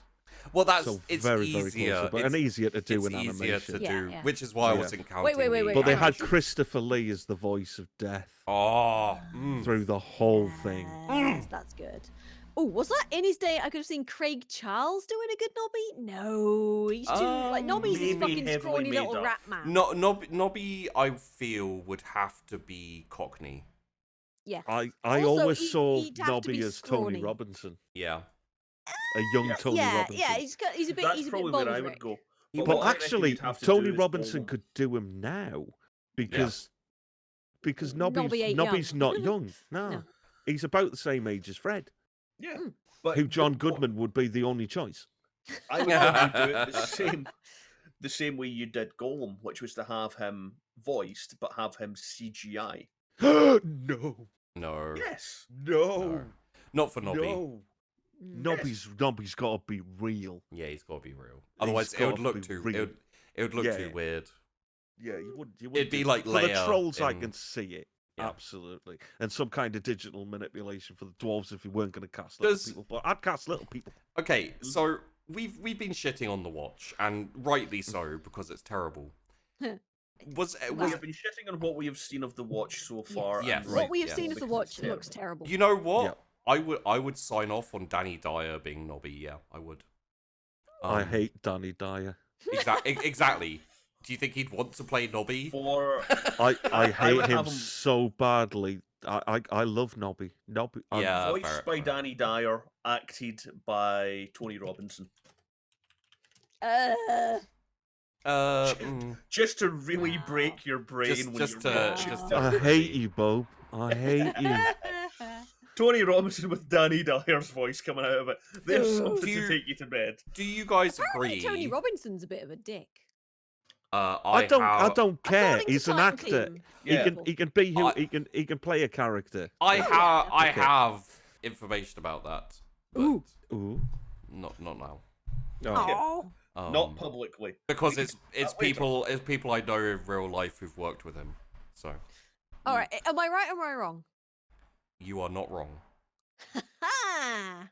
Yeah, I don't give a shit about the cast of the crew. To be honest, really they can all just fucking deal with him. He'd be perfect. Johnny and the Bomb was an actual TV series, not animated. Zoe Wanamaker was in it? I remember that. I seem to remember. Yeah, she was the old lady. Yeah, I've seen a bit of that. Just I think because my kid was watching. Mrs. Tachyon. It's my favorite Johnny book, Johnny and the Bomb. Although. Only You Can Save Mankind was really I don't know. I'd have to read them again. But can we agree? Oh God, sorry, I saw something and it hurt me. Can we agree that Going Postal was better than Good Omens? Like, not can we agree? Do people agree? No, I don't agree. No. Okay. I would have to go back and rewatch them both. Yeah, fair enough. I enjoyed Going Postal, but Good Omens, like they just absolutely got the Azrael and they nailed it. Yeah. But that's my problem with it. Yeah. What? Yeah. My problem with it is that they focus so much on Azrael and Crowley that you don't get the rest of it enough. Like it's amazing, but I liked all of Good Omens, and what we got was the Azrael and Crowley show. No, they did them. They very much skimmed. Yeah, they skimmed so much of the Horsemen and Adam and the they're not called the Losers. What are they called? Them. Thank you. And Pulsifer and Shadwell and Agnes and all of that stuff was, and they added in some things that I wasn't really great with, like the ending I wasn't super down with. I understand it, but it just wasn't for me what I wanted. So yeah, it was a bit. It was TV-ified, which is fine. It's an adaptation, but I just prefer Going Postal because I don't have that problem in Going Postal. Like, with Good Omens, I legitimately adore the entire thing, and I love Azrael and Crowley, but as someone who also loves the book, there was so much that they just ignored in favor of the two Azrael and Crowley because of the actors. And they ignored all of the other interesting stuff in it. They may have slightly blown their casting budget there. Yeah, and it's fine because without those two in those roles, we wouldn't have gotten it. And I want it. I want it to exist. I love it, but it does kind of detract from what I consider to be the best Terry Pratchett adaptation. I'm just sad we never got Terry Gilliam's version. Also, just FYI, planned and speculated, We Free Men. Apparently Sam Raimi's gonna direct that. Oh, no. Yeah. Although, in July 2016, that was a long while ago, announced it would be creating feature film of We Free Men in conjunction with Narrativia. It will be written by Rihanna Pratchett and produced by Brian Henson. So. Oh, yeah. Oh well, Henson. Although then again, I really didn't like the Dark Crystal new shit, fucking Age of whatever the fuck it was. Well, that was Louis Leterrier's fault, though. Yeah. I'm just also looking over the writers' IMDb page for. I don't recognize any of these things except the Musketeers. Yeah. Fucking Am I High? Oh dear. Oof. Oh god. Greenlit by BBC America in 2018. Mort. Oh god. Wasn't that the one where they tried to get sort of like to get death written out of it? It's like, yeah, we need to get rid of death. They wanted to write death out of Mort. Yep. How do you do that? There's a fan adaptation of Mort. In 2016, it was announced that Mort will be made into a film and be directed by Terry Rossio. The writer of Pirates of the Caribbean. Which one? Him and Rossio and the other fella were brought on to fix up the original script of the first one, and then wrote the other two. Yes. Have there been more than 3, or am I? How do you write the 3 original ones? How do you write the live adaptation of any Disney animated thing? Because it's exactly the same. It doesn't matter. You just change a couple of bits. You change a couple of bits and say you wrote it. Okay. Yeah, cool. make sure that the original people can't get a credit on it and don't get paid for it. Yeah. So okay. yeah. He was writer and producer on the original Shrek. Mm-hmm. And he was a writer on all of the Pirates of the Caribbean films, including the awful ones. Well, as long as he only does everything one... after one. Yeah. Well, the first one was great fun. It didn't need any more. It didn't need any more, but Disney, so... He was also an executive producer on everyone after, including On Stranger Tides and later. I mean, has Disney ever gone, okay, we did well with that, let's just quit while we're ahead? I don't think that's allowed in Disney. Oh no. That horse is still twitching. You keep beating that damn thing until more money comes out. Yes, Get sir. the paddles. Get the paddles. Clear. Shunk. I'm sorry, Mr. Disney, but this horse is dead. Igor. Also, I don't like The Mandalorian. Let's buy Warner Brothers. Hey, Mandalorian. We're doing Mandalorian another day, okay? I know we are. We're doing it on Friday. You're doing the Mandalorian as well. Yeah. We're talking about Mandalorian on Friday. Man. I thoroughly enjoyed that. I love that show. I like it up until episode 4, and then it starts going downhill. Like episode 4 is a train wreck. It goes downhill after that, and then the finale is a fucking travesty. And I'll talk about it on Friday. Which one was 4? 4 was the one with the ATST. The Village. Seven Samurai. Yeah. I love that one. Yeah, that was brilliant. I was like, yes, get in. We're back to the old ripping off the Japanese movies. That episode felt like it was 2 episodes condensed into 1 episode with lots of cuts and lots of time skips without telling you. Yeah, I can see that. And also just not Rise of Skywalker levels of you can fill in the gaps yourself. Yeah, but it's like an episode of the A-Team. You just let it go, man.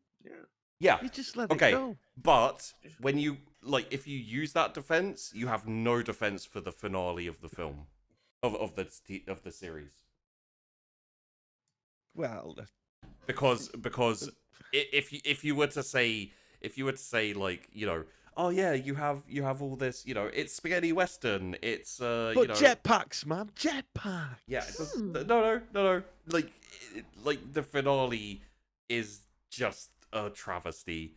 It goes, hey, all these things you've been enjoying? No. We're gonna have none of that in the finale. Fuck you.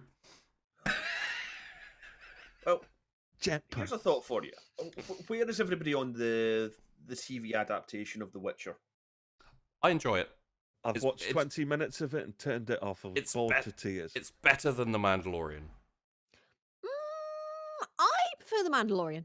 I like The Witcher. Yeah. I pretty like it. On the subject of time skips without telling you. Oh yeah, dude, it was horrific. Like I was so confused for the first couple of episodes. Oh, yeah. I had no idea what was going on. But my dog. So are you saying the TV show mindfucked you into enjoying it for the rest of the series? No, I'm saying once, like the first couple of episodes, I was really not enjoying, and I think they fucked up heavily, doing it how they did for like just general audiences and stuff. But I watched it, started to get a feel for it, went back, rewatched it, and understood it a lot better, and then I started to really like it. But interestingly, sitting staring at this picture as we have been for the last like 40 minutes. I mean, yeah, I've been trying to figure out why this is bringing to mind The Witcher, and I think I've managed to figure out the parallel between The Witcher and the new guards. Okay. Come on. I reckon guards are also going to fire the costumer after the first season.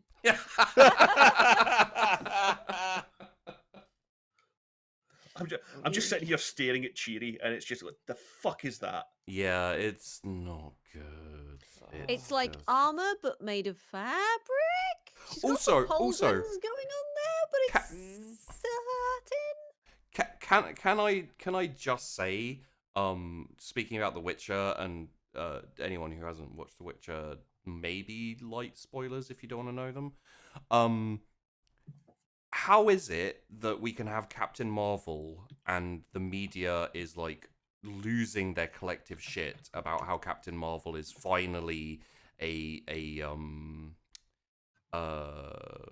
thing for young women, role model for young women, you know, someone to look up to, and fucking the lady, what's her name?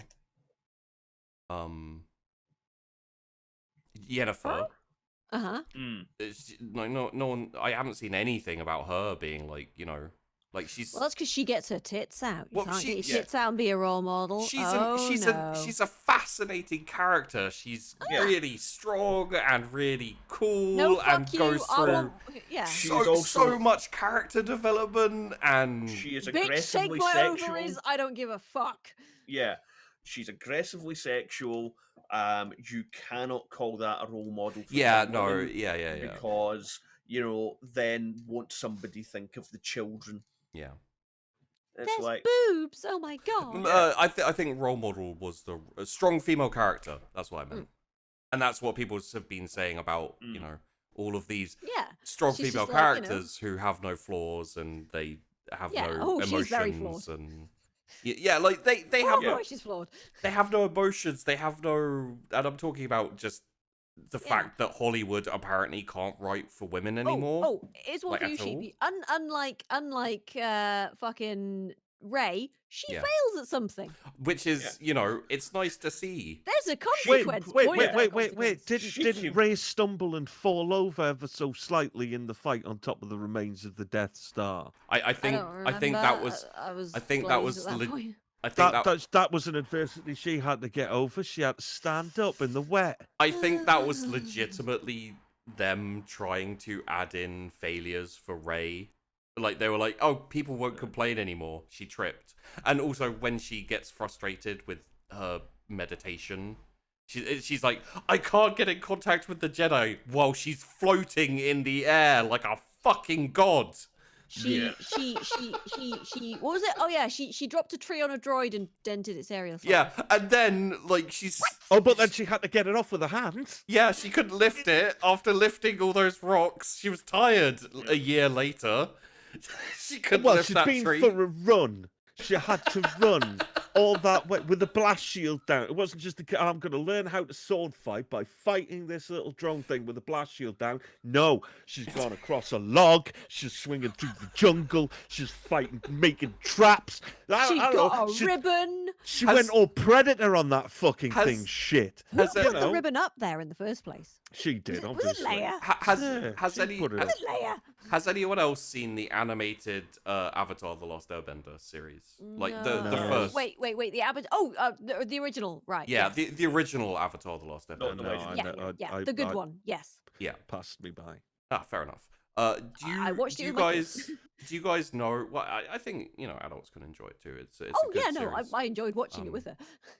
Does anyone remember when the Avatar goes like in the finale of when he's fighting the Fire Lord, he goes into the Avatar state and things start like water, fire, wind, and rocks all start like orbiting him and looks really badass and he's all glowy.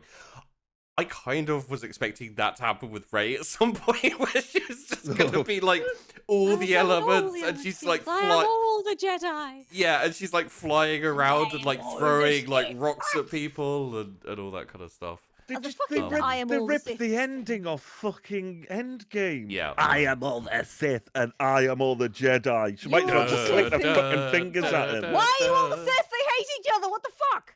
Yeah. The whole point of the Sith is no fuck you. This is another point from that. Who the fuck was that in the stands? That's what, around about the throne, tens of thousands, if not millions of people. Well, that was all the Sith, Yeah. But only ever two there are. No, yeah. No, there are tens of thousands, didn't you know? Yeah. Well, it's Sith planet though, wasn't it? Yeah. Yeah, Palpatine's been busy with the cloning vats, I guess. It's J.J. Abrams sitting there going, guys, you know what's going to be better than like 2 Sith? How about 1,000 Sith? Yeah, J.J., we'll do that. Yeah, okay. Okay, gotta make the money back for Disney. Yay! Hey, do you know what would be better than a feminist dwarf? Kevin and his mates. Hey, Mad Dog, do you know what would be better than a feminist dwarf? A non-binary human, probably? Wow, who doesn't have to struggle over species adversity and racism to get to where they are? No, their family kicked them out. Oh, God. It's like what happens in real life sometimes. Yeah. What, like not how there's entire demographics of people held down and have rights stripped away because of their gender and No, this is an ingenious non-binary character who got thrown out of the house.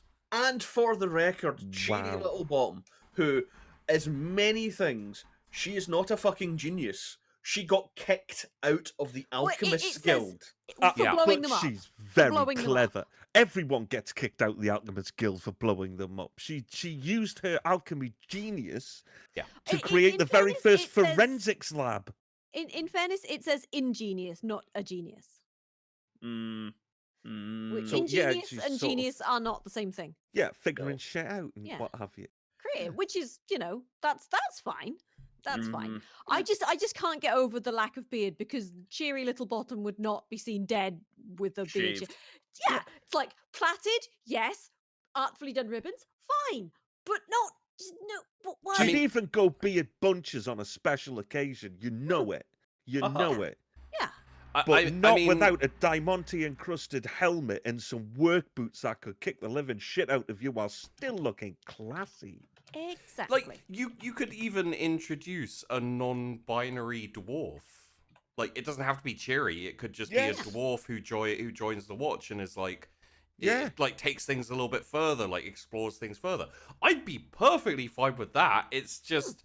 Do you know what that would be? That would be a fantastic way to take a subtle dig at the likes of Big Red and all the rest. Yes. You have Cheery in there, who's like, do you know what? I'm going to explore my femininity. I'm going to do this. I'm going to do it the dwarvish way. And then you have the fucking absolute crazy extremist dwarf come in. It's like, I've shaved every inch of my body. I'm wearing a 6-foot-long blonde wig and just taking it to a ridiculous extreme, and you could parody the extremists with that. Yeah. Or not. But I mean, considering the extremists are writing the Watch, they probably won't do that. Yes. They don't want to parody normal people. Oh, this is actually something I was going to say on my video, which I cancelled because I couldn't think of a way to say things in a script that wouldn't end up sounding like I'm asking to be called a Nazi on Twitter. This is what happens when you live in an echo chamber, you fucking planks. Yeah. This is it. This is how everyone thinks. No, it's really not. It's really not. It's not why, even this. Why do we require a second generation public school educated actor to point out the ridiculousness of the situation? I don't think they think this is how everyone thinks. I think they think this is how everyone should think. Oh yes, but as far as they're aware, they're in the majority. Yeah. Because they don't know anyone who thinks any other way. And if you don't think that way, well, obviously you're a monster. That's why we've got to rise up against fascism. Yeah. Yay! And that kind of thinking and language really worked for Labour in the last election. And also the Democrats in the last election. Yeah. Nobody's learning anything, though. No, they're not. You look at the corner. We've dissected. Paul Mason on Twitter today released a 2 minute 20-second video, delving deeply into why Labour lost. Is like, you've got no fucking clue, mate. Yeah, it honestly, as someone who is both a radical centrist and an extreme moderate, it hurts to see one side shooting themselves in the foot so repeatedly. I hate my side shooting themselves in the foot repeatedly. I really don't like it. It's not good. You know, there needs to be some form of competition, or you know what it's called? It's called opposition. Remember when there was an opposition? It wasn't that long ago. Tinfoil hat time, right? New Labour. Yeah, new Labour. But tinfoil hat time. Do you reckon at the height of the pro Hillary, if you don't like Hillary, you're a Nazi, and the pro Corbyn, if you don't like Corbyn, you're a Nazi, and that all of this, a bunch of hiring decisions were made. Yeah. It's like, this is obviously the way the wind is going. Because I know, what's his name? The head of the BBC has just stepped down. Has he? Thingy Hall, I think it is. Oh, right. Well, not in time, apparently. Yeah. Sorry, I'm looking at the picture of Cherry Littlebottom, and I'm like, yeah, that wasn't in time. Fucking could have saved my life. Here's the thing, though. It is in time, because the reason he stepped down now, because apparently he was going to hold on until the centenary. Yeah, but if he held on to the centenary, the head of the trust would have changed. And that's somebody who would be appointed by the government. Boris Johnson's government, and they would select his replacement. So he's gone early, so that the current head, or basically the current trust and the current makeup of trust, are selecting his replacement. Right. So I wonder if something similar has happened here, which is, this is the way the wind is blowing.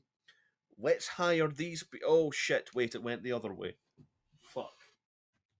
And now we just have to wait until these people burn through enough cash, resources, and IPs to get themselves sacked. Everyone who calls themselves a radical centrist has always defended fascists and their free speech to call for genocides. I don't know anyone who calls themselves a radical centrist except for me, because it's a joke. Yeah.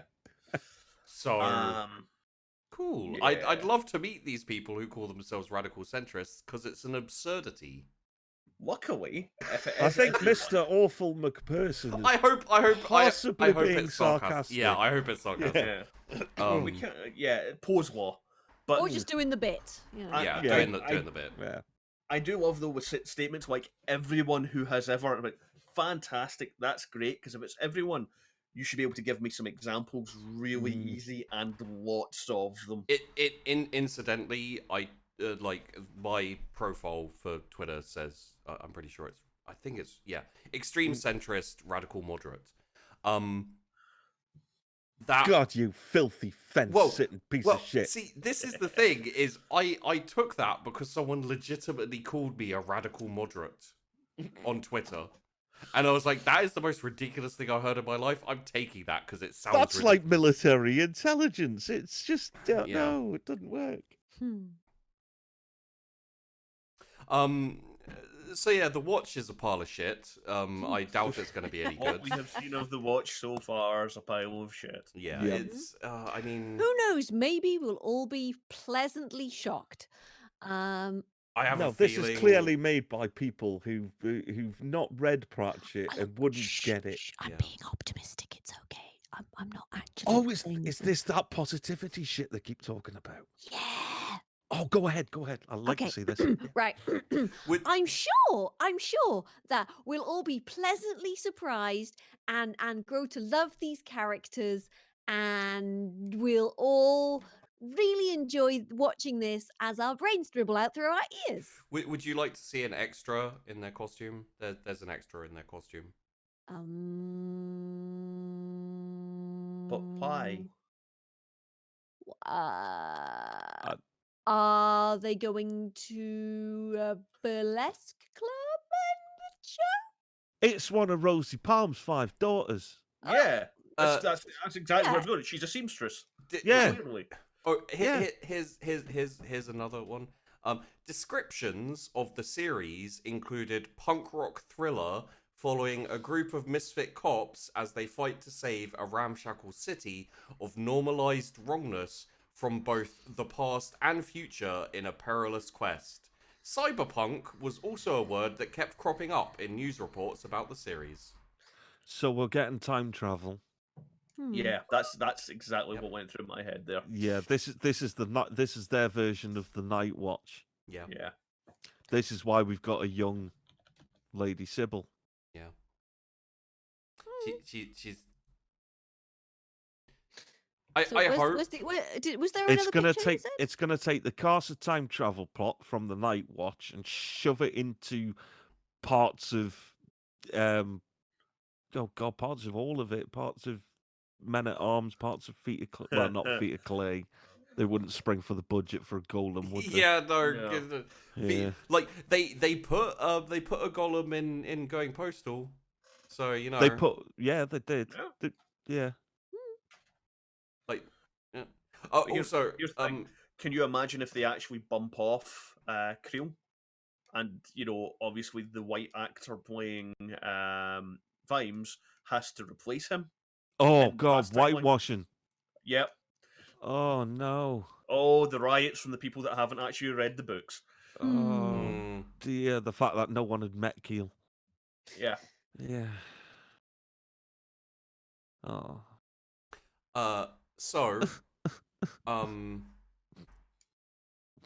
in September 2019, Rihanna Pratchett made some tweets about the watch. She said, "Getting all the questions again, so I'm reiterating. I'm not involved in the watch. I was years ago when Dad was alive. The BBC weren't involved, and it was a very different beast. Fans may recall the pic of me with the past team at the 2012 UK Discworld convention. Happy times. But there have been many changes since then, and although Narrativia Limited is still involved, I personally am not. As a result, I can't address your comments/concerns on the Watchcast or any other aspect of the production. To those grumbling about why I signed off on various aspects of the watch, I didn't. Neither did Rob. Deals differ, but generally IP holders don't get to sign off. They can have discussions if they're in the production mix, often they're not, and sway if they showrun, but that's it." Yeah. So basically, Rihanna Pratchett, the people who are more the Terry Pratchett side of things have gone, "We're not involved. Don't ask us. Yeah, It's they not our washed fault." their hands of it. Was that? Oh, Dot Gast. If we're being optimistic, then I will say that the costumes and sets do look good, even if they don't look right. There's a kettle and a toaster in the watch house, and well Cheery's There's a kettle and a toaster in the watch house. God, I forgot. Yeah, look, right. Go find the Cheery and Angua picture Get again. the Cherry and Angua. Pick back up. Show them. Show them. Okay. It's burned into my retinas anyway. Okay, I know. It's just we've talked about so much, and I've been crying the entire time. Kettle supplied by George in Asda. Oh, Yeah. fuck me. And also, I'm sorry, but Cheery's costume doesn't look great. No. It looks like it's been made of things they found in a thrift shop. See, a desk a desk fan is kind of a, Yes. it's like it's made of metal. It's like You know what? it looks Just kind of old just school. for right now, I'm just gonna. If it was an imp-powered desk fan, that would be epic. Yeah, that would work. Yeah. There you Go go. on, bring it up, bring it up. There, it's a plastic toaster and a plastic kettle. And a fan and rubber-soled boots. Plastic waste bin. The rubber sole boots. I mean, like rubber isn't fucking Comes rubber, out of a tree, for God's sake. There's a light right there. There's piercings in the nose and in the ears. There's also, where are the watch uniforms? Wait, are those just straight up sunglasses? Yes. I think they're supposed to be protective goggles. Oh, but they they're will. There'll be plastic. plastic protective goggles on a plastic thing round her neck. There's the people. Oh who God, are I can't say responsible her for neck. this. Cheery's not her. Yeah, there. Oh. There's nail polish. She appears to have They- thigh guards, pink velvet thigh guards, pauldrons? No, pauldrons. I can't remember. Pauldrons of the lower leg. Yeah, or the upper leg. I think Catherine Winnick would make an amazing Angua. Yeah. From Vikings. Yes. Yes. Yes. Yes. Fuzzy, you know OBS. Is there a way to keep zooming in? I don't. Shout enhance really loudly. Enhance. I don't know. I don't think so. Please don't Quick. just stop it. Angua is looking into my soul, and I don't like it. And Play why has some she got it? Vangelis as it Okay, zooms okay, out. Can we go down into question. the left, How please? how do the earrings work when she shapeshifts? Yeah, it's good. I'm sure they'll. She's a I'm sure they'll she's go a into werewolf that. with earrings in, obviously. Was there any actual mention of her werewolfness? No, there has been none. Nope. I'm sure they will, right? I swear to fucking God, if they don't make her a werewolf, Then it's not mean, Angela. Yeah. Yeah, it's this is the problem that we've got. Is there is so much of this? It's just that's not the character. No. The earrings grow to fit along with the clothes, but the whole point is she ends up awkwardly naked an awful lot of the time and has clothes stashed everywhere. Yeah. They've Or she alluded runs to her around with a having cloak in secret. her mouth. Yeah. Oh. Can we move that image just down a little bit? I just want to see what that is Why? on the desk. It's ticker tape, isn't it? It's ticker tape. No, and to the left. Back and to the left. What the hell is that on her desk? I mean, Turn it over. it's upside down. Doesn't help. I think it might be stamping ink or something. Something like that, yeah. Yeah. It's next to a pen. Wait, what? Why are they using? Yeah, that's stamping ink. I'm pretty sure. Yeah. Or it might be a watch badge actually. I'm not orange? sure. Oh, no, it's the watch badge because Vimes had the same watch badge. I don't know. That doesn't look. Yeah. check it It's, out. like the it's same not watch badge. shiny. Well, Not the right color for don't- a start. don't you like how Vimes? Oh God, really? Oh. Ah! Don't you? Hello.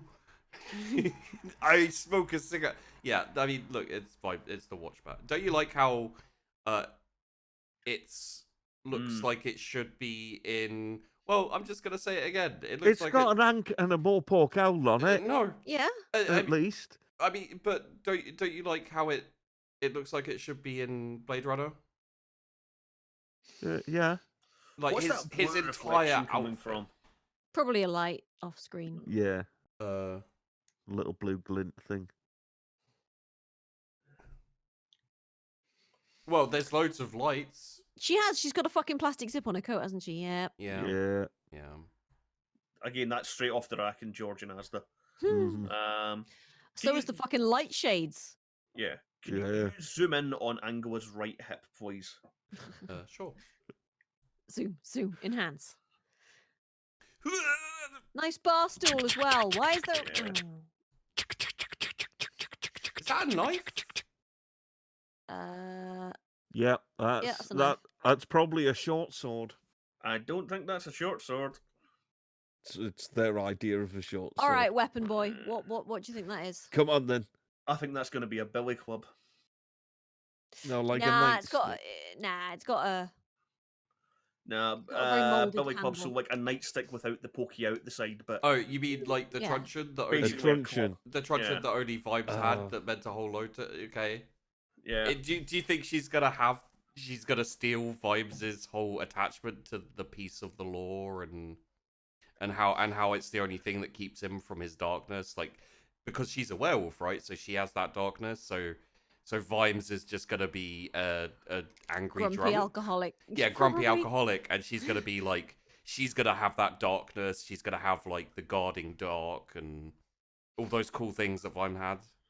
And then she's gonna be like, Carrot, how can you not know how women and men are? Oh, you silly sausage. He's gonna slap him on the face. And then he's gonna be like, oh, you're right, I am dumb, and then walk off and fall over. These are actual literal predictions from me at this point of what the TV show is gonna be like. No, it's probably gonna be the first 5 minutes. Yeah, let's not even worry about the fucking set dressing because. No, wait. I mean, at this point, like.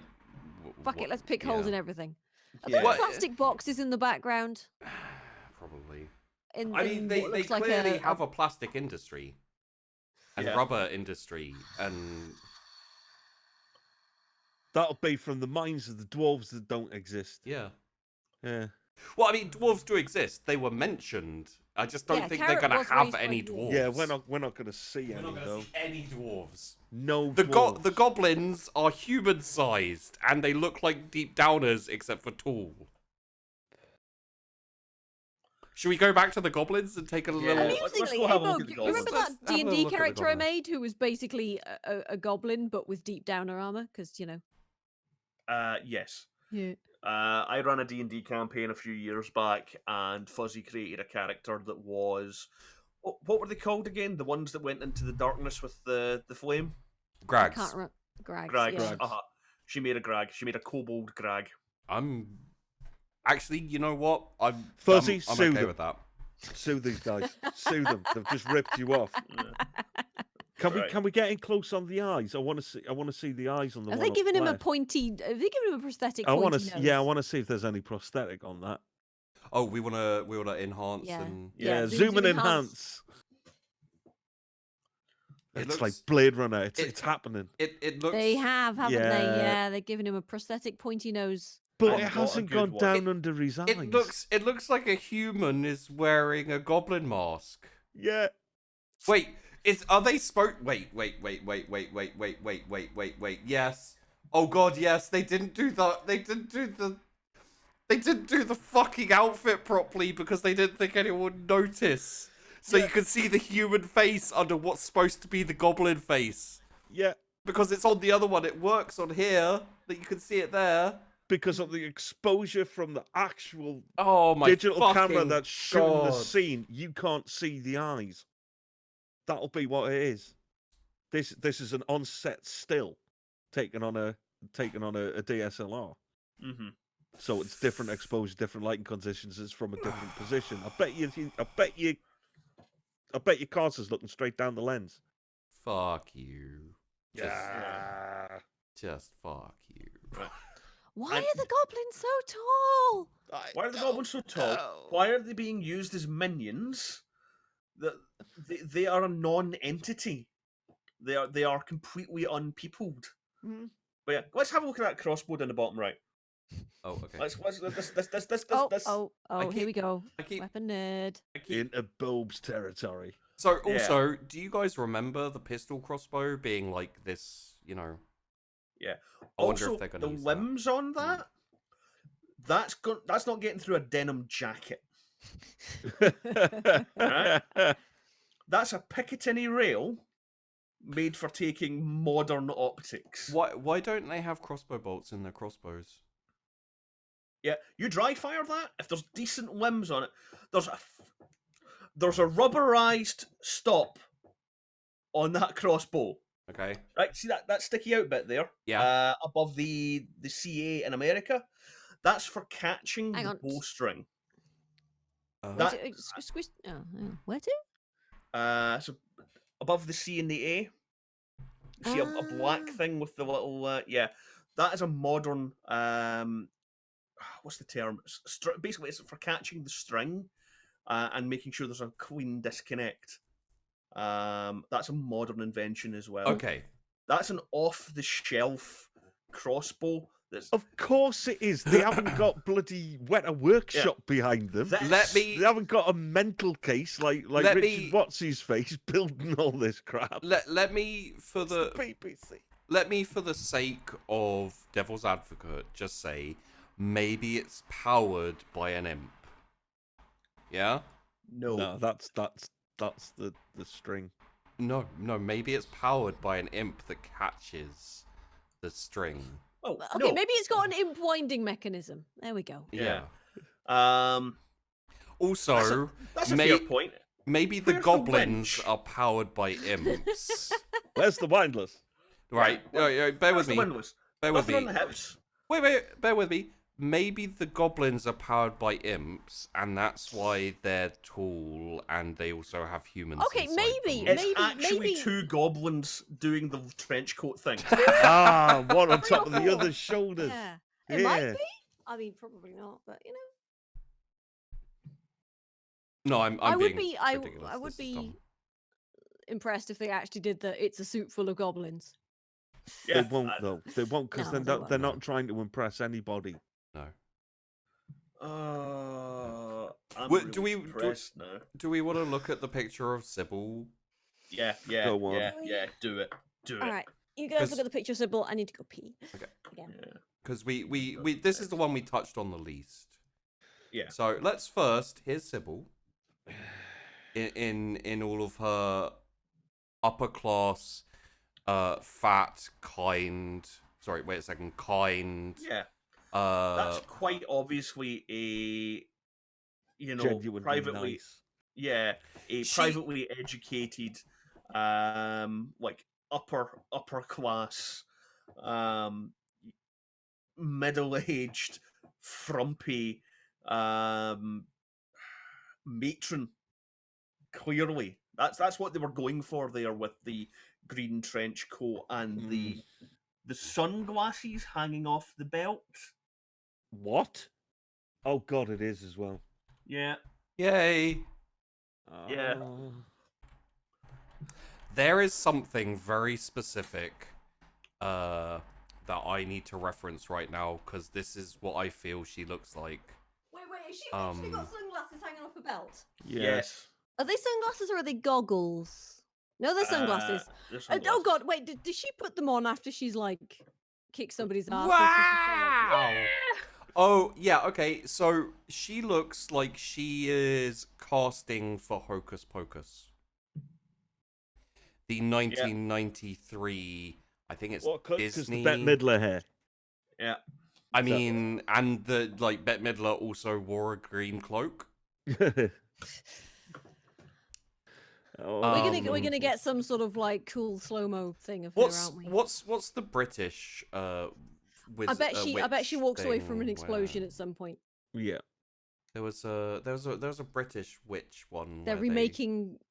They're remaking Hocus Pocus. They probably are. Was that not? No, it wasn't Matilda. Matilda. No, the Witches. Oh. Yeah. It was just called The Witches. The Witches, the Roald Dahl one. Yeah. By Nick Rogue. Yeah. Crazy person to make a kids movie. What is this? Is this a demon or something? No, it's a dude on fire. It's a dude on fire with a hat on. But the head, the head area, it looks like it has horns or. No, I it's a think he's hat. just That's yeah, a I think he's hat. just Oh, wearing it's a a hat and he's hat? just got Okay. fire retardant shit on, which always looks weird. Yeah. Okay. Don't look too closely at the stunt work. Sure. Do we That's a see good any- rule in general. I was just for a second there. I was like, maybe we can look in the background and see like a box with legs on. Oh, and look, a then- cart and wooden Yo, you're packing not gonna crates. get a luggage. I mean, like, Why does the cart have arrow slits? Okay, it might be. well, because anarchy in the Discworld. Ah, yes, this is Honestly, the I desperate can supplies for the rebellion run by Lady Sybil. Yeah. Honestly, I can see that being like, I don't know, a transport full of gold run by dwarves, and they're all like, "Fuck off!" This is my. She's I can definitely see it being- Princess Leia. What? She's Yeah. Princess Leia, Yeah. That's what they're going for. the head of the rebellion. That's what she is. But cooler. Do we think that Carter will either be her younger brother or ex-lover? Oh God! Oh, why would you? Right. I mean, Why would because you? I mean, Come on, because come on. because it's very, very possible, and you will know it at this point.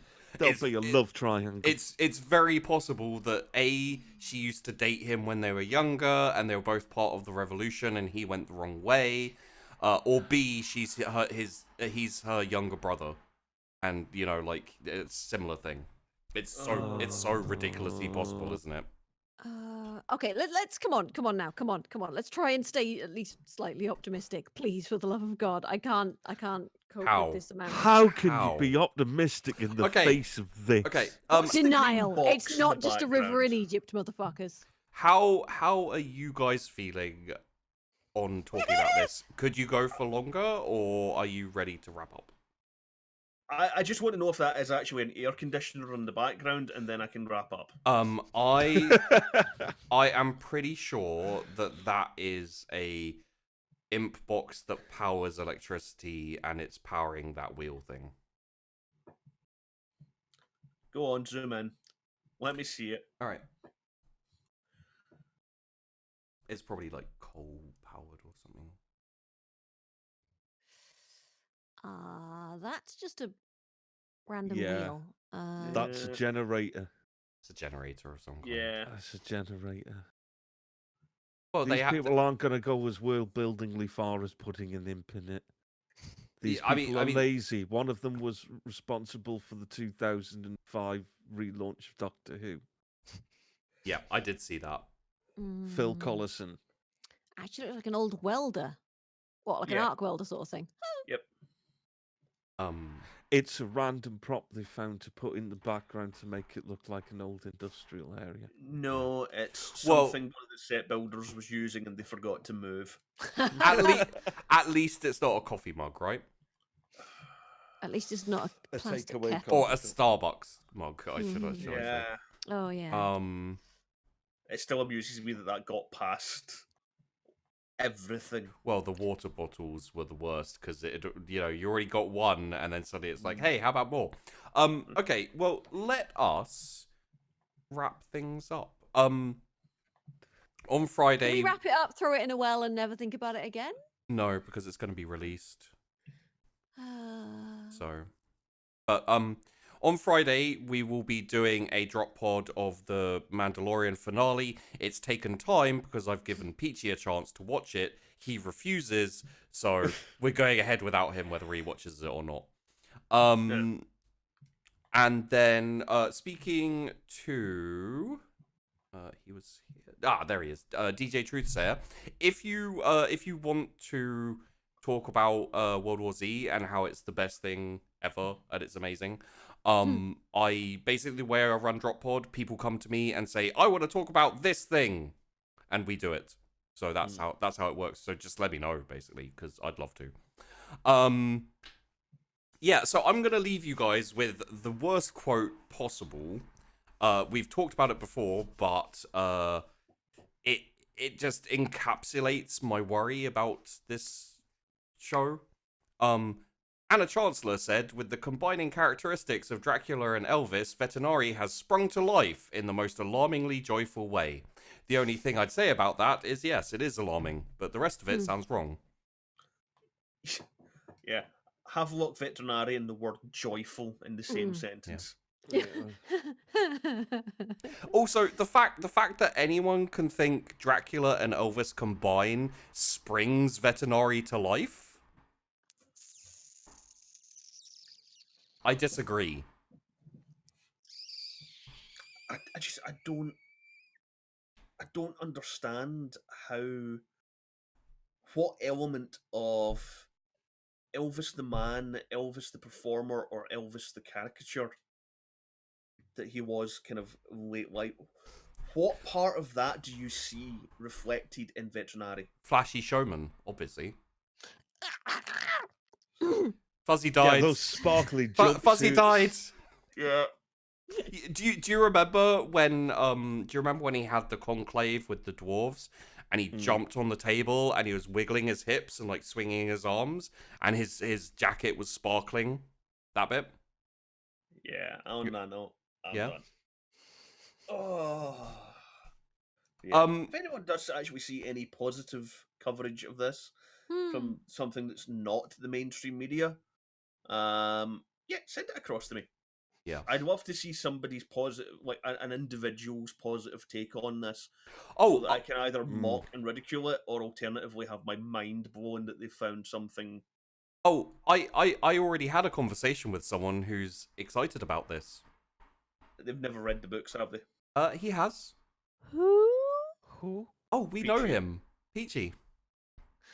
Okay, well, yeah, Peachy's just wrong about everything. He said it looked really cool, and the only thing they needed to do was get Vimes right, and then everything was fine. And he said, "Look at that picture of Vimes. That is Vimes." And I went, "The look, kind of. I can agree with that, but he doesn't have the armor. He doesn't have the breastplate. The entire everything else about it is wrong." And he's like, "It doesn't matter. It looks cool." And that's how you get the Star Wars sequels. Did Peachy enjoy the Star Wars sequels? He had some problems with The Last Jedi, but he maintains that it was mostly the Luke stuff. Okay, has he wait, has he seen Rise of Skywalker? He has not. He doesn't get an opinion until he has. I have a feeling that he will really like it.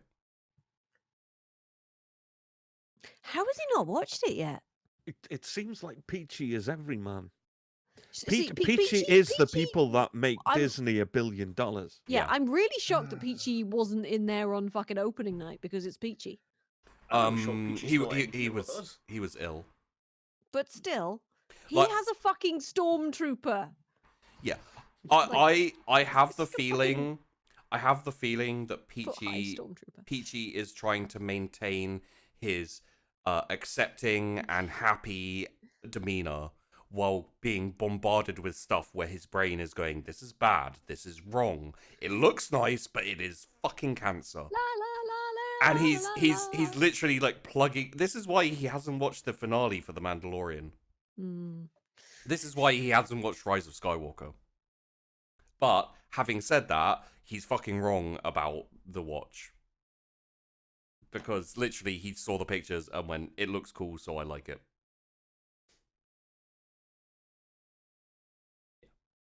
Anyway, having said that, thank you to Bob, Fuzzy, and Mad Dog for coming on to shit on something that I just needed. I needed to shit on this because it was hurting me, and I needed people who understood my pain. We've shared pain. It's good. I hope you're relieved now. Until it's released, I'll be good. Like lancing a boil. Yeah, until it's released, I'll be good. And then, hey, it may turn out to be amazing. We never know. We can guess, and I think we're all guessing it's going to be fucking terrible. But if it's good, I will be happy. And I will admittedly say that I was wrong and that, it turned out to be good. It's not going to, but I really hope it's good. But I'm fully prepared for it to be dog shit. Oh, yeah. I'll settle for somewhere in the middle. No. At this point, no. There's too much wrong. No, but we would settle for somewhere with everything that we've seen so far. Yeah. We would I think mediocre for this is going to be a bit of a fucking stretch. They're going to be shooting for mediocre. Yeah. So shoot for mediocre, land on abysmal. That's a breakdown of the violation of something I love. I'm gonna go and read some Pratchett books now. Yeah. Now you know how we all felt when they released Indiana Jones and the Kingdom of the Crystal Skull. Oh God, I remember watching that. I think I watched that in the cinema. Oh, that was bad. I really enjoyed that.